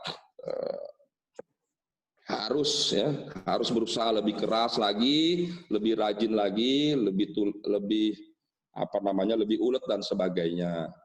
Dan untuk itu saya selalu menyampaikan di banyak kesempatan, bergantunglah hanya kepada Allah. Jadi teman-teman nggak usah khawatir, sekalipun kita menjadi usaha yang kecil, mulai dari yang kecil, mulai dari nol, yakinlah kalau semuanya kita bergantung pada Allah, yakinlah usaha apapun yang kita usahakan, insya Allah nanti tidak hanya menjadi besar, menjadi luas, menjadi banyak, tapi yang paling penting insya Allah menjadi berkah. Ya. Jadi usaha itu teman-teman ukurannya bukan luas, bukan besar, bukan banyak, tapi jauh yang lebih penting adalah keberkahan. Jadi saya ingin mengajak bahwa teman-teman harus yakin, harus mantap, harus terus berjuang, berusaha, bekerja, harus semakin cerdas dan lain sebagainya. Inilah kunci kebangkitan. Saya meyakini dari sini, dari adanya virus, teman-teman yang memang memiliki keyakinan, ketauhidan yang luar biasa, saya yakin teman-teman semua akan bisa maju, akan bisa bangkit. Terlebih selama ini sudah dibantu, dibimbing oleh, bentar ya, saya ada telepon. Halo Mas. Ya.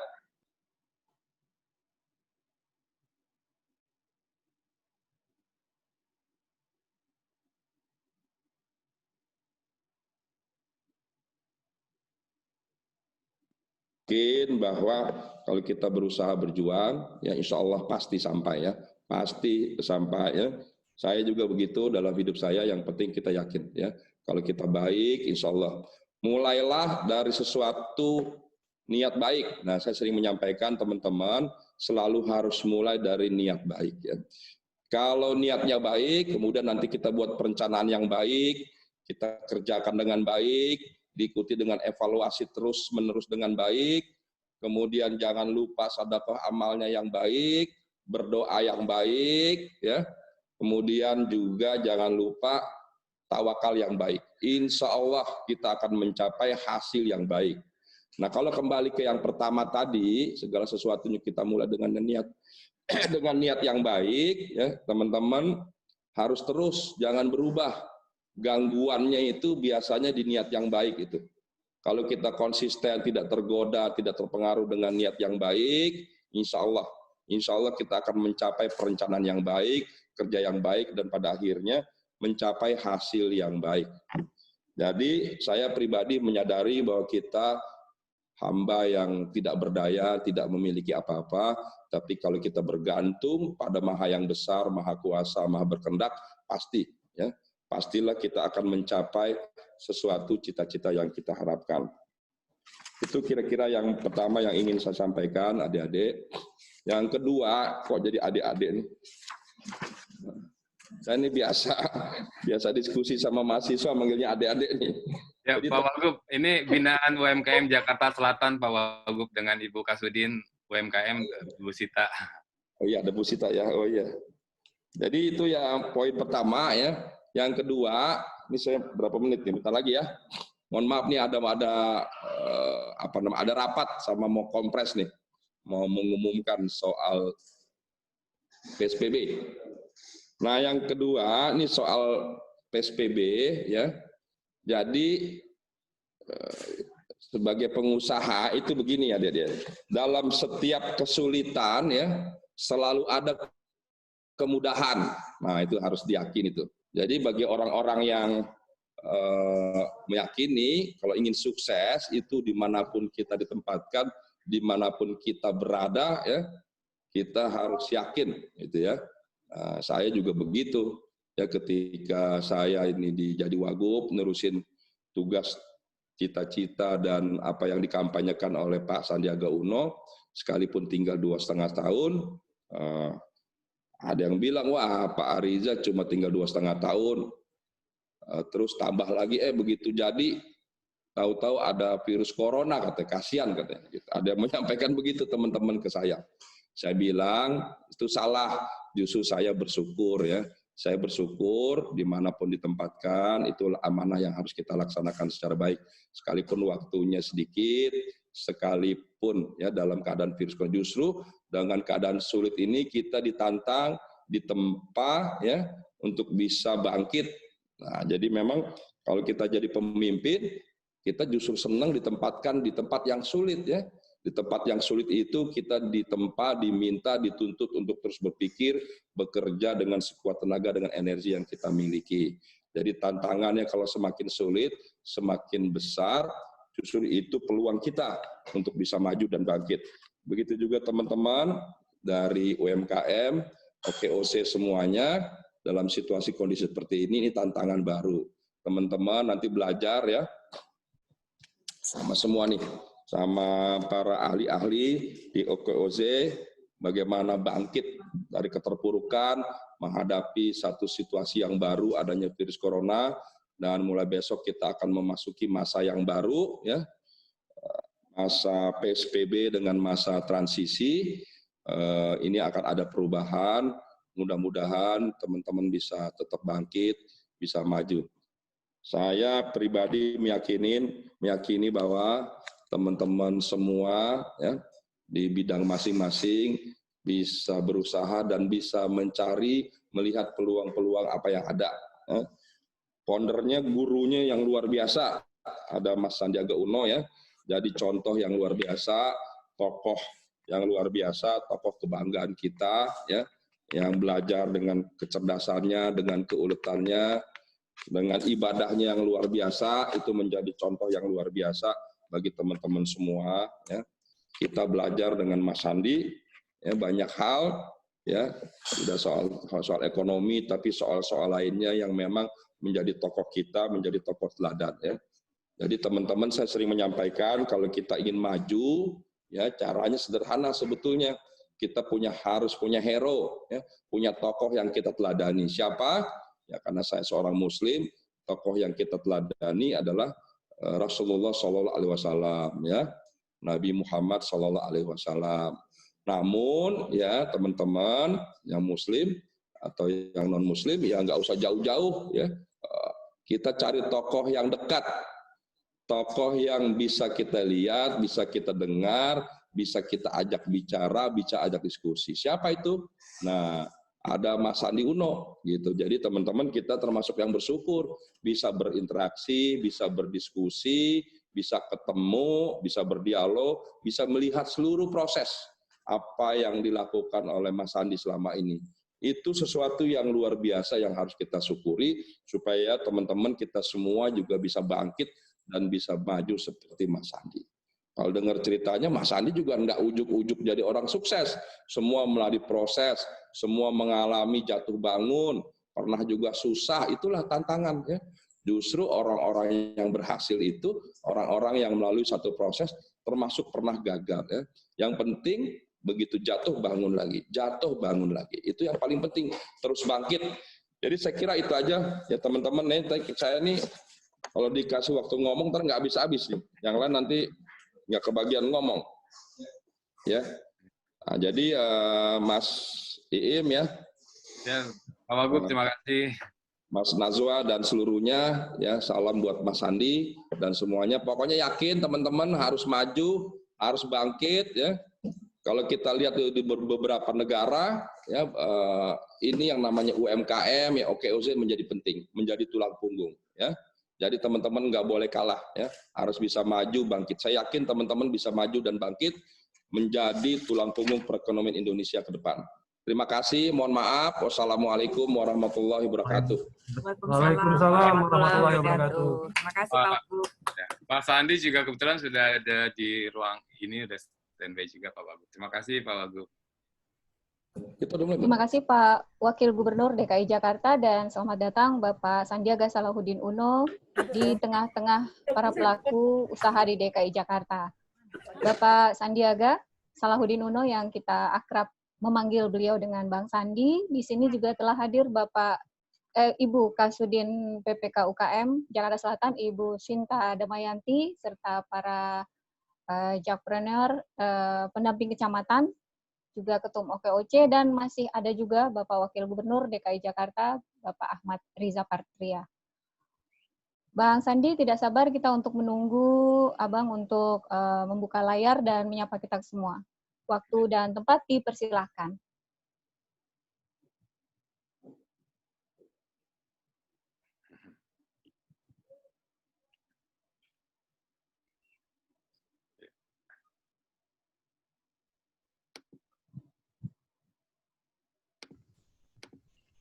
Bismillahirrahmanirrahim. Assalamualaikum warahmatullahi wabarakatuh. Salam sejahtera bagi kita semua. Salam sehat, Pak Wagub yang saya banggakan. Apa kabar ini Pak Wagub? Baik, lama tidak berjumpa. Kelihatan Pak Wagub tambah segar ini. Luar biasa Pak Wagub. Mari kita doakan Pak Wagub supaya beliau diberikan kesehatan, kekuatan di tengah pandemi COVID-19 ini. Pak Wagub bisa bertugas memastikan DKI dan seluruh warganya menang melawan COVID. Amin, terima kasih. Yang saya hormati ini sahabat saya lama, Bu Cita dari Jakarta Selatan. Apa kabar Ibu? Kabar baik. Salam buat Pak Wali dan semua teman-teman di sana. Saya baru balik dari terminal Kampung Rambutan. Di situ kita ada kegiatan rapid test, banyak bertemu dengan teman-teman UMKM juga di Jakarta Timur. Yang saya hormati Bung Iim Rusyamsi dari Perkumpulan Gerakan OKOC dan semua jakpreneur yang sudah bergabung pada sesi Zoom hari ini dan juga melalui live Facebook dimanapun juga para netizen berada. Selamat pagi, siang, sore, dan malam karena ini yang mengikuti juga banyak dari luar negeri. Kita terima kasih sekali hari ini diberi kesempatan untuk sharing. Dan materi sharing saya hari ini adalah pivot dan rebound. Sesuai tadi dengan semangat yang Pak Wagub sampaikan, bahwa kita harus bangkit di saat sulit menang melawan COVID, and we can do it.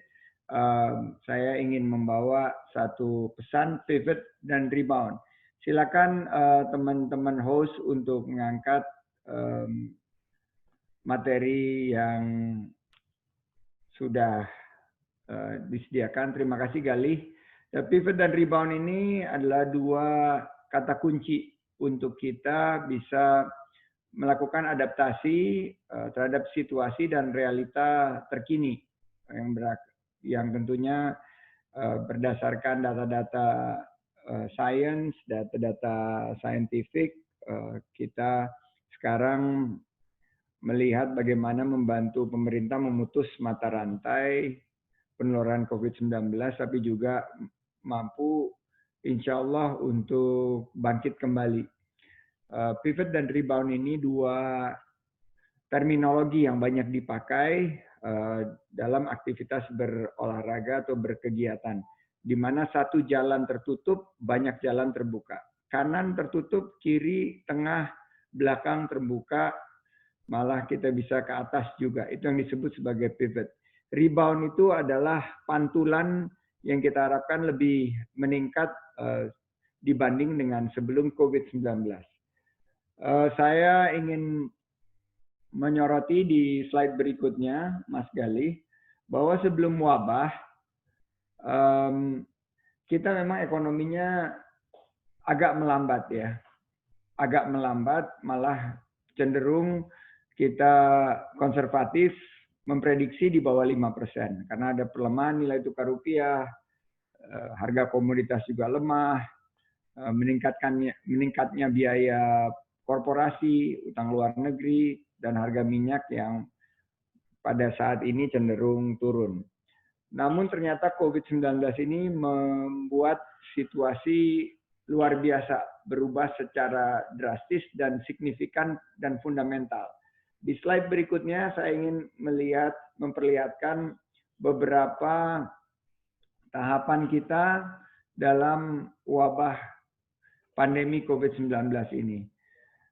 Kira-kira sekarang kita bisa melihat bahwa tren daripada penularan, tren dari infeksi COVID-19 ini ada pada saat menuju puncak. Ya, kita belum tahu apakah ini datanya menunjuk bahwa kita sudah melewati puncak atau belum, tapi kita ikut keputusan dari pemerintah Provinsi DKI dan aparat yang berwenang bagaimana kita menyikapinya. Tapi untuk UMKM ada 4 tahap.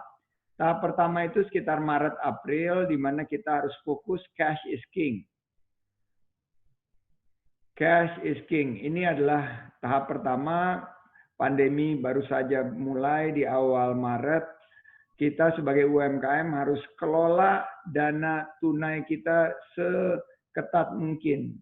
Kita tunda dulu biaya-biaya yang tidak perlu, kita jadwalkan ulang kewajiban, kita juga beritahu kepada perbankan maupun perusahaan pembiayaan bahwa kita harus menunda cicilan. Nah, ini adalah periode resolve atau cash is king. Begitu pandemi ini meningkat di bulan April, Mei, kita masuk ke dalam periode adaptasi to new normal. Ini adaptasi pada April, Mei, di mana kita harus mulai beradaptasi yang belum terkonek digitalisasi, masuk ke dalam digitalisasi, kita masuk kepada pelatihan-pelatihan online agar usaha kita bisa beradaptasi, usaha-usaha yang tadinya tidak ada hubungan dengan kesehatan, mulai bisa kita dorong masuk ke dalam usaha kesehatan, produksi masker, APD, cairan disinfektan, cairan hand sanitizer, dan lain sebagainya. Ini adalah bagian daripada April-Mei kita beradaptasi di new normal. Nah, di tahap selanjutnya, ini tahap-tahap yang sangat menentukan, yaitu be calm in the storm. Ini Mei-Juni. Mari kita sabar. Jangan terlalu terburu-buru. Kita ikuti arahan dari pemerintah. Karena kita belum tahu, ini jumlah infeksi ini sudah mencapai puncak atau masih lagi mendaki di lereng. Oleh karena itu kita waspada, tapi kita rileks. Kita tenang dulu, jangan kita panik, karena di sini memang saat-saat yang paling menentukan. Kita sudah makan tabungan selama 2 bulan, kita sudah ada dalam situasi yang sangat memprihatinkan, tapi UMKM harus tangguh, harus resilient. Karena yang kita harapkan nanti Juni-Juli kita masuk ke tahap berikutnya, yaitu survive through ecosystem.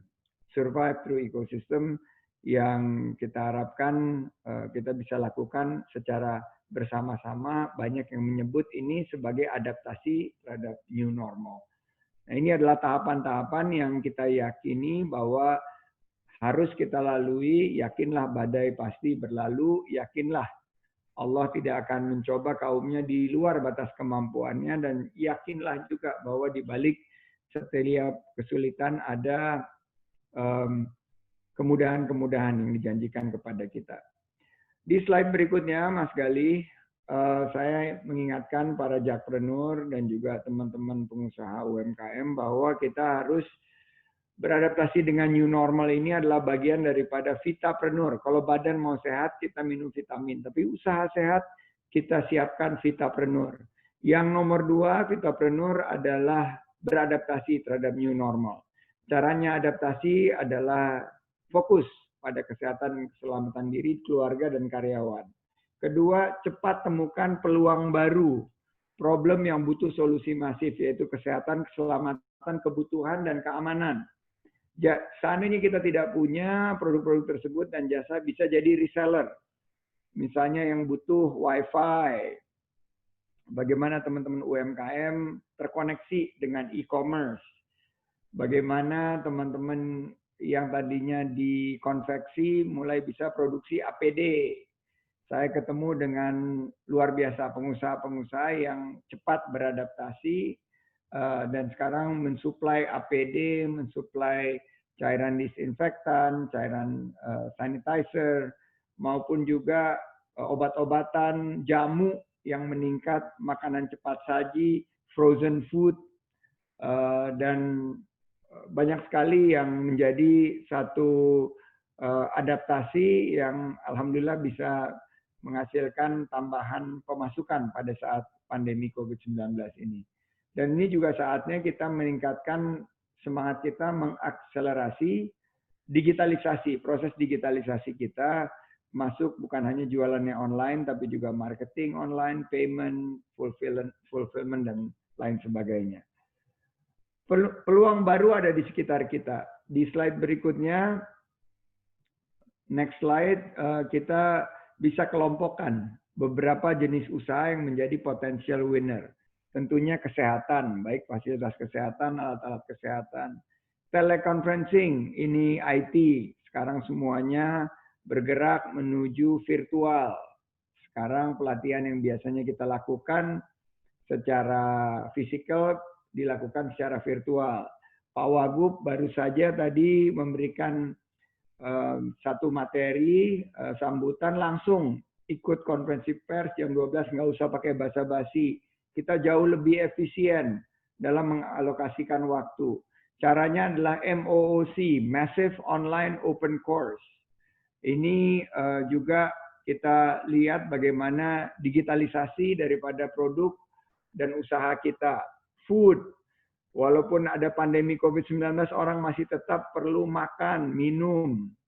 Selama makanan dan minuman kita terkoneksi dengan digital, terkoneksi dengan platform yang virtual, online, kita bisa menghadirkan, kemarin di bulan puasa banyak sekali permintaan meningkat di usaha-usaha yang bisa pivot masuk ke dalam era industri 4.0. Biotech, ini juga termasuk jamu, temulawak, kunyit, dan lain sebagainya sekarang meningkat. Jamu empon-empon, ini yang sebelumnya banyak mengkonsumsi vitamin, impor, beralihlah kepada jamu-jamu tradisional. Tuh, lihat Ibu Sita ini masih muda karena rajin minum jamu.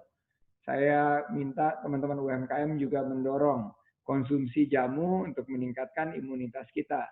Legal, ini sekarang juga layanan jasa hukum melalui digital diperlukan pada saat adaptasi menuju kenormalan baru. Clean energy, kita kalau di Jakarta Selatan maupun di wilayah Jakarta lainnya melihat langit sekarang biru, udara semakin segar. Ini karena kita berkuranglah polusi. Untuk ke depan, industri yang berkaitan dengan clean energy juga akan meningkat secara drastis. Di slide berikutnya, saya ingin memberikan contoh beberapa kategori yang sangat meningkat permintaannya pada saat pandemi ini. Pertama adalah disposable gloves, sarung tangan yang disposable. Ini naik 7 kali lipat. Berikutnya alat-alat dapur. Ini juga naik karena semua orang di rumah saja pada ingin masak, ingin bikin kreasi sendiri. Setelah itu obat-obatan, termasuk obat-obatan flu, naik sampai 5 kali lipat. Setelah itu alat-alat untuk olahraga di rumah itu juga naik. Dan beberapa kategori lain yang berhubungan dengan kebutuhan sehari-hari kita, makanan seperti beras, susu itu meningkat justru pada saat pandemi COVID-19 ini. Kalau kita belum punya inovasinya, amati, tiru, dan modifikasi ATM. Yakinlah pintu rezeki sekarang terbuka untuk kita memasuki tahapan-tahapan yang kita sebut sebagai tahapan kenormalan baru.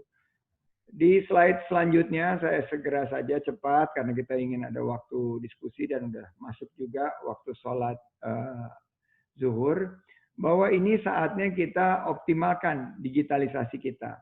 Teman-teman Jackpreneur di UMKM, di Sudin juga harus mendorong bagaimana para UMKM ini menggunakan kesempatan pandemi COVID-19 ini untuk menggerakkan adaptasi.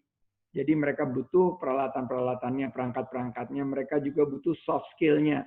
Diberikan pelatihan-pelatihan agar mereka terhubung. Jualan melalui WhatsApp, Instagram, Facebook. Kita juga harus create konten-konten yang bisa masuk ke dalam OTT streaming seperti Netflix, iFlix, dan lain sebagainya. Sehat digital juga penting, jadi kita harus meningkatkan awareness kita terhadap digitalisasi. Next. Rebound. Saya ingin menyentuh tadi sudah bicara mengenai pivot, sekarang rebound. Bagaimana kita akan rebound? Bagaimana kita akan bangkit kembali? Setelah wabah ini, pasti yakin wabah pasti berlalu. Cuaca tercerah, hari-hari terindah akan ditemui setelah wabah yang berlalu. Kita lihat ada 6 kurva atau 4 kurva yang kita harapkan bisa terjadi. Yang terbaik adalah A4 dan A2, di mana ini rebound-nya kuat setelah kita bisa bangkit di saat sulit dan menang melawan COVID. Kemungkinan yang paling mudah-mudahan tidak terjadi adalah B1, B2, dan B3, di mana virus ini walaupun belum ditemukan vaksinnya, tapi tidak mengakibatkan rebound yang kuat. Jadi saya berharap keputusan yang akan diambil sore ini oleh pemerintah provinsi harus berdasarkan data. Jadi kebijakan berbasis data ini mudah-mudahan bisa membawa kita ke rebound sesuai dengan harapan yaitu A4 maupun A2. Atau kalau kita tidak mampu untuk mendapatkan A4, A2, paling tidak bisa mendapatkan kesempatan rebound seperti A3 dan A1. Nah, ini yakinilah bahwa semakin kita disiplin, semakin cepat kita bisa rebound. Kita harus membantu usaha untuk memutuskan atau mematahkan mata rantai penularan COVID-19 ini. Next.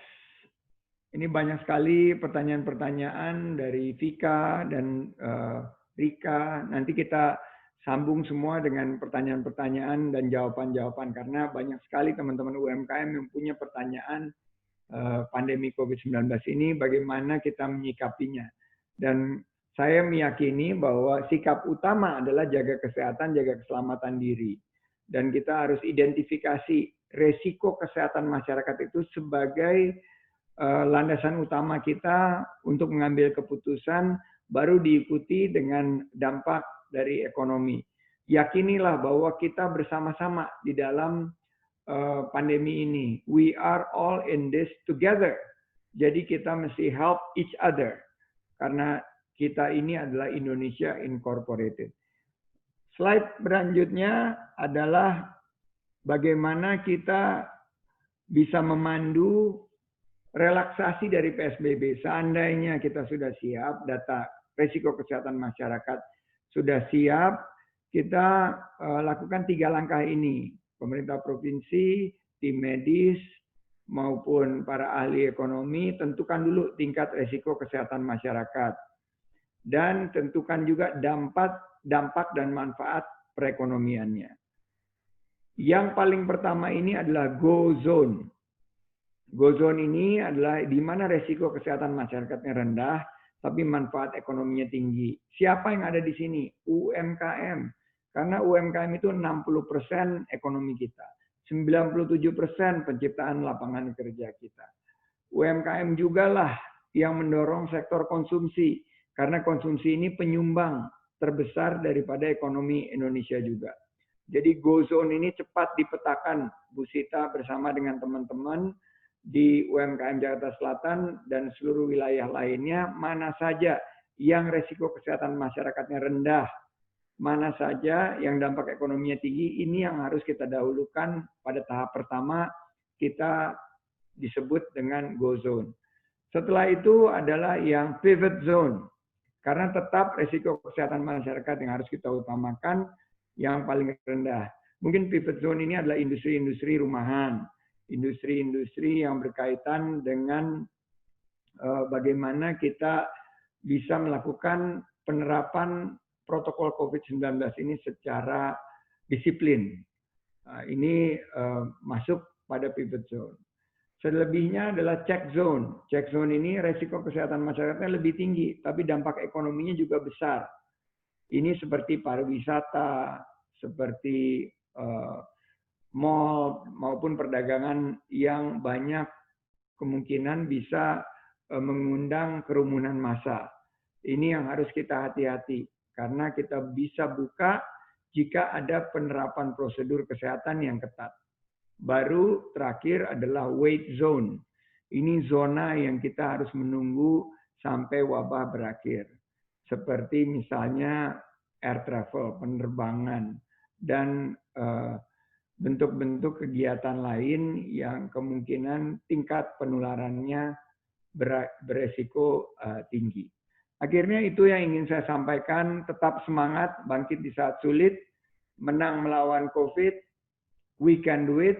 Saya juga mengingatkan Bu Sita, Pak Wagub, Pak Iim, semua untuk terus berolahraga. Karena di rumah saja bukan artinya kita olahraganya hanya di kamar.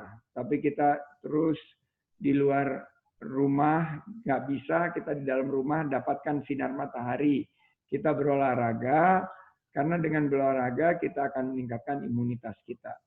Terus semangat, yakinlah UMKM kita tangguh. Billahi taufik walhidayah. Wassalamualaikum warahmatullahi wabarakatuh.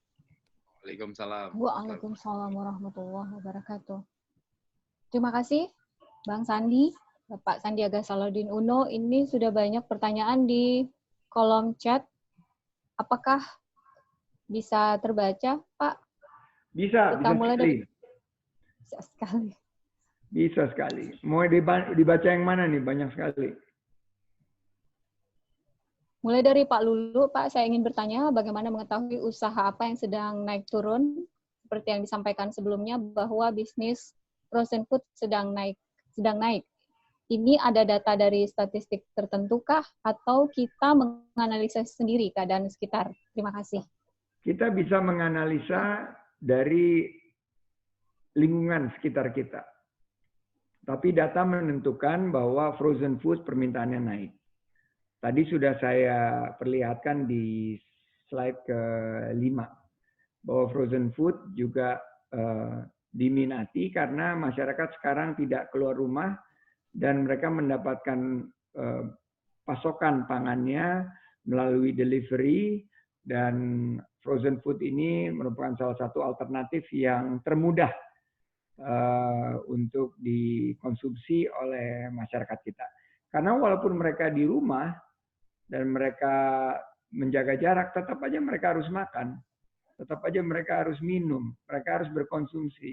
Nah, frozen food ini meningkatkan kemudahan dan menghadirkan layanan yang cepat saji. Jadi itu data yang kami miliki dan terima kasih untuk pertanyaannya. Berikutnya, Bang, ada pertanyaan. Ketersediaan kemasan dan bahan baku seperti gula juga menjadi masalah. Susah mendapatkannya. DKI Jakarta, apakah sudah ada solusinya? Saya sudah tidak di Pemprov, tapi saya kemarin banyak berhubungan dengan teman-teman di Food Station dan di PD Pasar Jaya. Alhamdulillah pasokan bahan pokok aman. Harga-harga sekarang sudah walaupun gula sempat menyentuh angka 20.000, tapi sekarang gula sudah kembali ke level 13.000, 13 sampai 14.000. Jadi ini mudah-mudahan tidak membebani masyarakat khususnya di DKI Jakarta. Tapi kita harus antisipasi bahwa akhir tahun ini dan awal tahun depan ada kemungkinan bahwa pasokan bahan pangan itu agak berkurang, sehingga kita perlu antisipasi kenaikan harga-harga bahan pokok. Nah, ini harus kita kolaborasikan antara pemerintah, dunia usaha, dan para UMKM, anggota masyarakat, mampu untuk memberikan solusi terhadap langkanya bahan pasokan pangan untuk para UMKM dan meningkatnya harga-harga di level eceran. Nah, ini yang saya ingin mengajak teman-teman Jakpreneur, juga BUMD DKI maupun OKOC untuk menyikapinya. Caranya bagaimana? Genjot produksi saat ini. Kedua, tingkatkan inventory sehingga kita punya persediaan. Yang ketiga, bangun silaturahim. Karena di balik silaturahim ini selalu ada umur panjang dan rezeki. Jadi kalau kita Jakpreneur, OKOC ini berjejaring, siapa ini perlu gula, siapa ini yang perlu beras, ini akan sangat mudah kita berhubungan satu sama lain. Dalam ekosistem kita yang mudah-mudahan difasilitasi oleh teman-teman di Pemprov, baik di Sudin maupun di Dinas di Pemerintah Provinsi DKI Jakarta, saya yakin kita bisa nanti mengatasi kelangkaan pasokan pangan dan juga mengatasi gejolak atau potensi gejolak harga-harga yang cenderung tidak stabil dan cenderung tidak terjangkau oleh masyarakat. Siap, Bang. Terima kasih Pak Leka untuk pertanyaannya. Kemudian ada pertanyaan untuk Ibu Sita Damayanti. Untuk pengurusan izin IUMK, PRT, halal, PKRT, dan BPOM selama COVID ini bagaimana, Bu? Apa bisa secara online? Baik, terima kasih untuk Pak Heri ya. Pak Heri, untuk proses perizinan IUMK itu sekarang sudah bisa pakai Jak OVO ya. Persyaratannya adalah KTP seperti biasa, KK, kemudian foto produk dan tempat lokasi usaha, serta kalau memang itu binaan kami di Sudin PPUKM, jadi nanti saya akan mengeluarkan rekomendasi atau surat pengantar untuk kepengurusan IUMK. Tapi kalau memang itu produknya makanan untuk halal, PKRT, BPOM ini, karena produknya ini harus dibawa dan sebelum dikeluarkan perizinan PIRT harus mendapat pelatihan pangan gitu. Ya, jadi tidak bisa serta-merta melalui online, tapi harus dilihat juga produknya seperti itu. Nanti juga kami juga akan ada pelatihan kalau memang Bapak produknya adalah makanan dan produsen ya, bukannya reseller. Kami juga nanti akan adakan pelatihan Zoom meeting juga seperti ini dari BPOM, PTSP, dan dari Kesehatan, Dinas Kesehatan. Terima kasih. Terima kasih Ibu Sita atas jawabannya. Terima kasih pertanyaannya. Pak Heru juga ada testimoni dari Pak Alfi bahwa dia pengusaha restoran beralih ke frozen food. Alhamdulillah sudah menampakkan hasil. Baik, ada pertanyaan dari Ibu Syaidah untuk Bang Sandi. Barang-barang di pasaran meningkat selama pandemi, itu bagaimana cara menyikapinya? Ya, pertama kita tentunya harus bersabar ya, karena ini Allah memberikan ujian kepada kita. Dan memang pada saat awal pandemi ini ada keterbatasan tersedianya pasokan beberapa barang mengakibatkan harga-harga meningkat. Tapi setelah melewati 2 periode, di mana sekarang kita masuk ke periode tahapan ketiga, saya melihat bahwa alhamdulillah harga-harga sudah cenderung sedikit stabil dan hanya beberapa komoditas yang meningkat. Jadi untuk itu saya harapkan kerjasama yang lebih kuat antara Pemprov, BUMD, pemerintah pusat juga melalui Kementerian Perdagangan, Bulog, dan juga usaha-usaha yang sekarang kami lakukan di bawah bendera OKOC Indonesia, kerjasama mungkin nanti dengan Jakpreneur, kita pastikan jaringan distribusi yang sederhana, terbuka, dan berkeadilan. Saya ada beberapa masukan dari para ahli untuk menggagas satu startup yang membidangi masalah sembako ini. Mudah-mudahan minta doanya akan kami launching di kuartal ketiga yang startup. Kami lagi mencoba memberikan namanya Sembapur, sembako untuk dapur. Kita harapkan startup ini bisa membantu menghadirkan harga-harga bahan pokok yang stabil dan terjangkau dengan mengamankan ketersediaan pasokannya. Mohon doanya. Amin ya Rabbal Alamin. Bapak Ibu sekalian, jawaban dari Bang Sandi ini sangat melegakan kita semua, dan ini juga sekaligus menutup acara kita pada siang hari ini. Sebelum ini ditutup, saya ingin mendengarkan dari Ketum OKOC memberikan tanggapan dan arahannya untuk para pelaku usaha di DKI Jakarta. Ya, terima kasih Mbak Ajeng. Sekali lagi terima kasih Pak Sandiaga Salahuddin Uno, pendiri OKOC, yang sudah memberikan waktu dan sharing dengan teman-teman semua binaan PP UMKM Jakarta Selatan yang dipimpin oleh Ibu Kepala Suku Dinasnya, Ibu Sita Damayanti, dan tadi juga hadir Pak Wakil Gubernur DKI Jakarta, memberikan juga arahan atau saran beliau. Dan alhamdulillah teman-teman, ini sudah banyak sekali kita mendapatkan pencerahan-pencerahan. Tadi ada Mas Azwan Nufi juga, Direktur Diklat di OKOC, memberikan apa itu new normal, kemudian juga saya juga sudah berbagi, dan tinggal nanti kita, yang tadi Pak Sandi sampaikan bahwa di silaturahmi ada perluasan rezeki dan panjang umur kita terus tidak berhenti di sini. Kita terus bisa melakukan mentoring teman-teman di Jakpreneur. Kami di OKOC siap mendampingi. Kita punya para coach dan para trainer yang akan siap mendampingi teman-teman semua. Dan kita ini juga hadir para pendamping yang di kecamatan-kecamatan. Saya lihat semua kecamatan di Jakarta Selatan standby menyaksikan ini juga. Dan kita akan kolaborasi, dan silakan teman-teman pendamping mengakses kami juga, memanfaatkan OKOC untuk bisa berkolaborasi. Kami siap untuk mentoring online.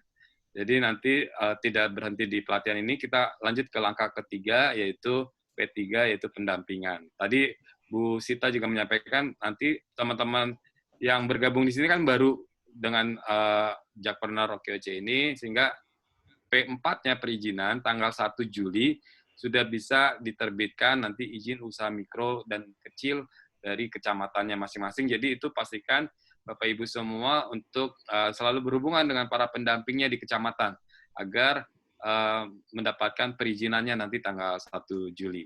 Ya, kemudian bisa nanti ditindaklanjuti lagi dengan perizinan edar lainnya. Jadi jangan putus di sini, kita bisa silaturahmi lagi. Terima kasih Mbak Ajeng, Bapak Sandi, terima kasih Bu Sita, terima kasih.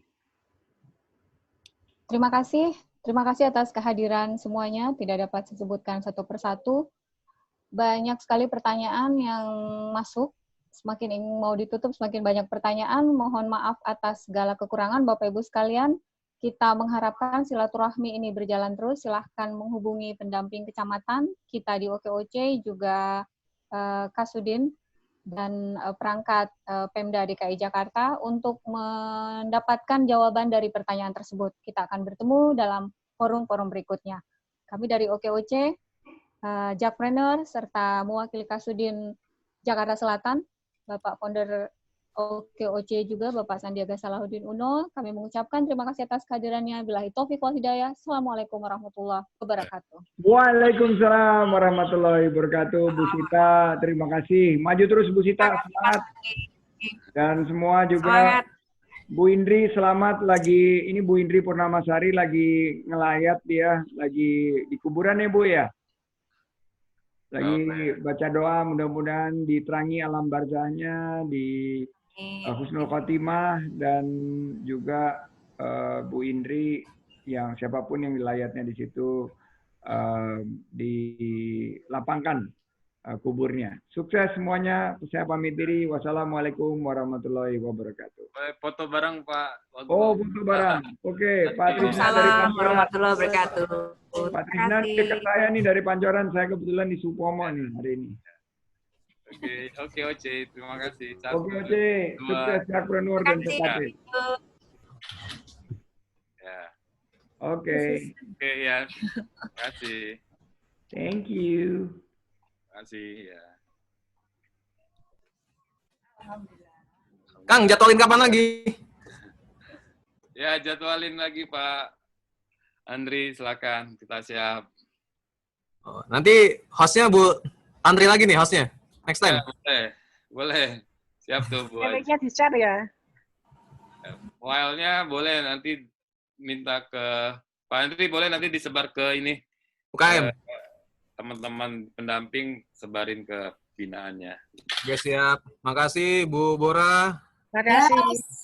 Kasih Mas Iim. Saya sampaikan Terima kepada kasih. Mas Andri. Terima kasih. Makasih Makasih Bang Iim, Bang Ajeng, ajakin aku lagi besok. Yang bikin nih. Keren. Keren. Makasih. Keren.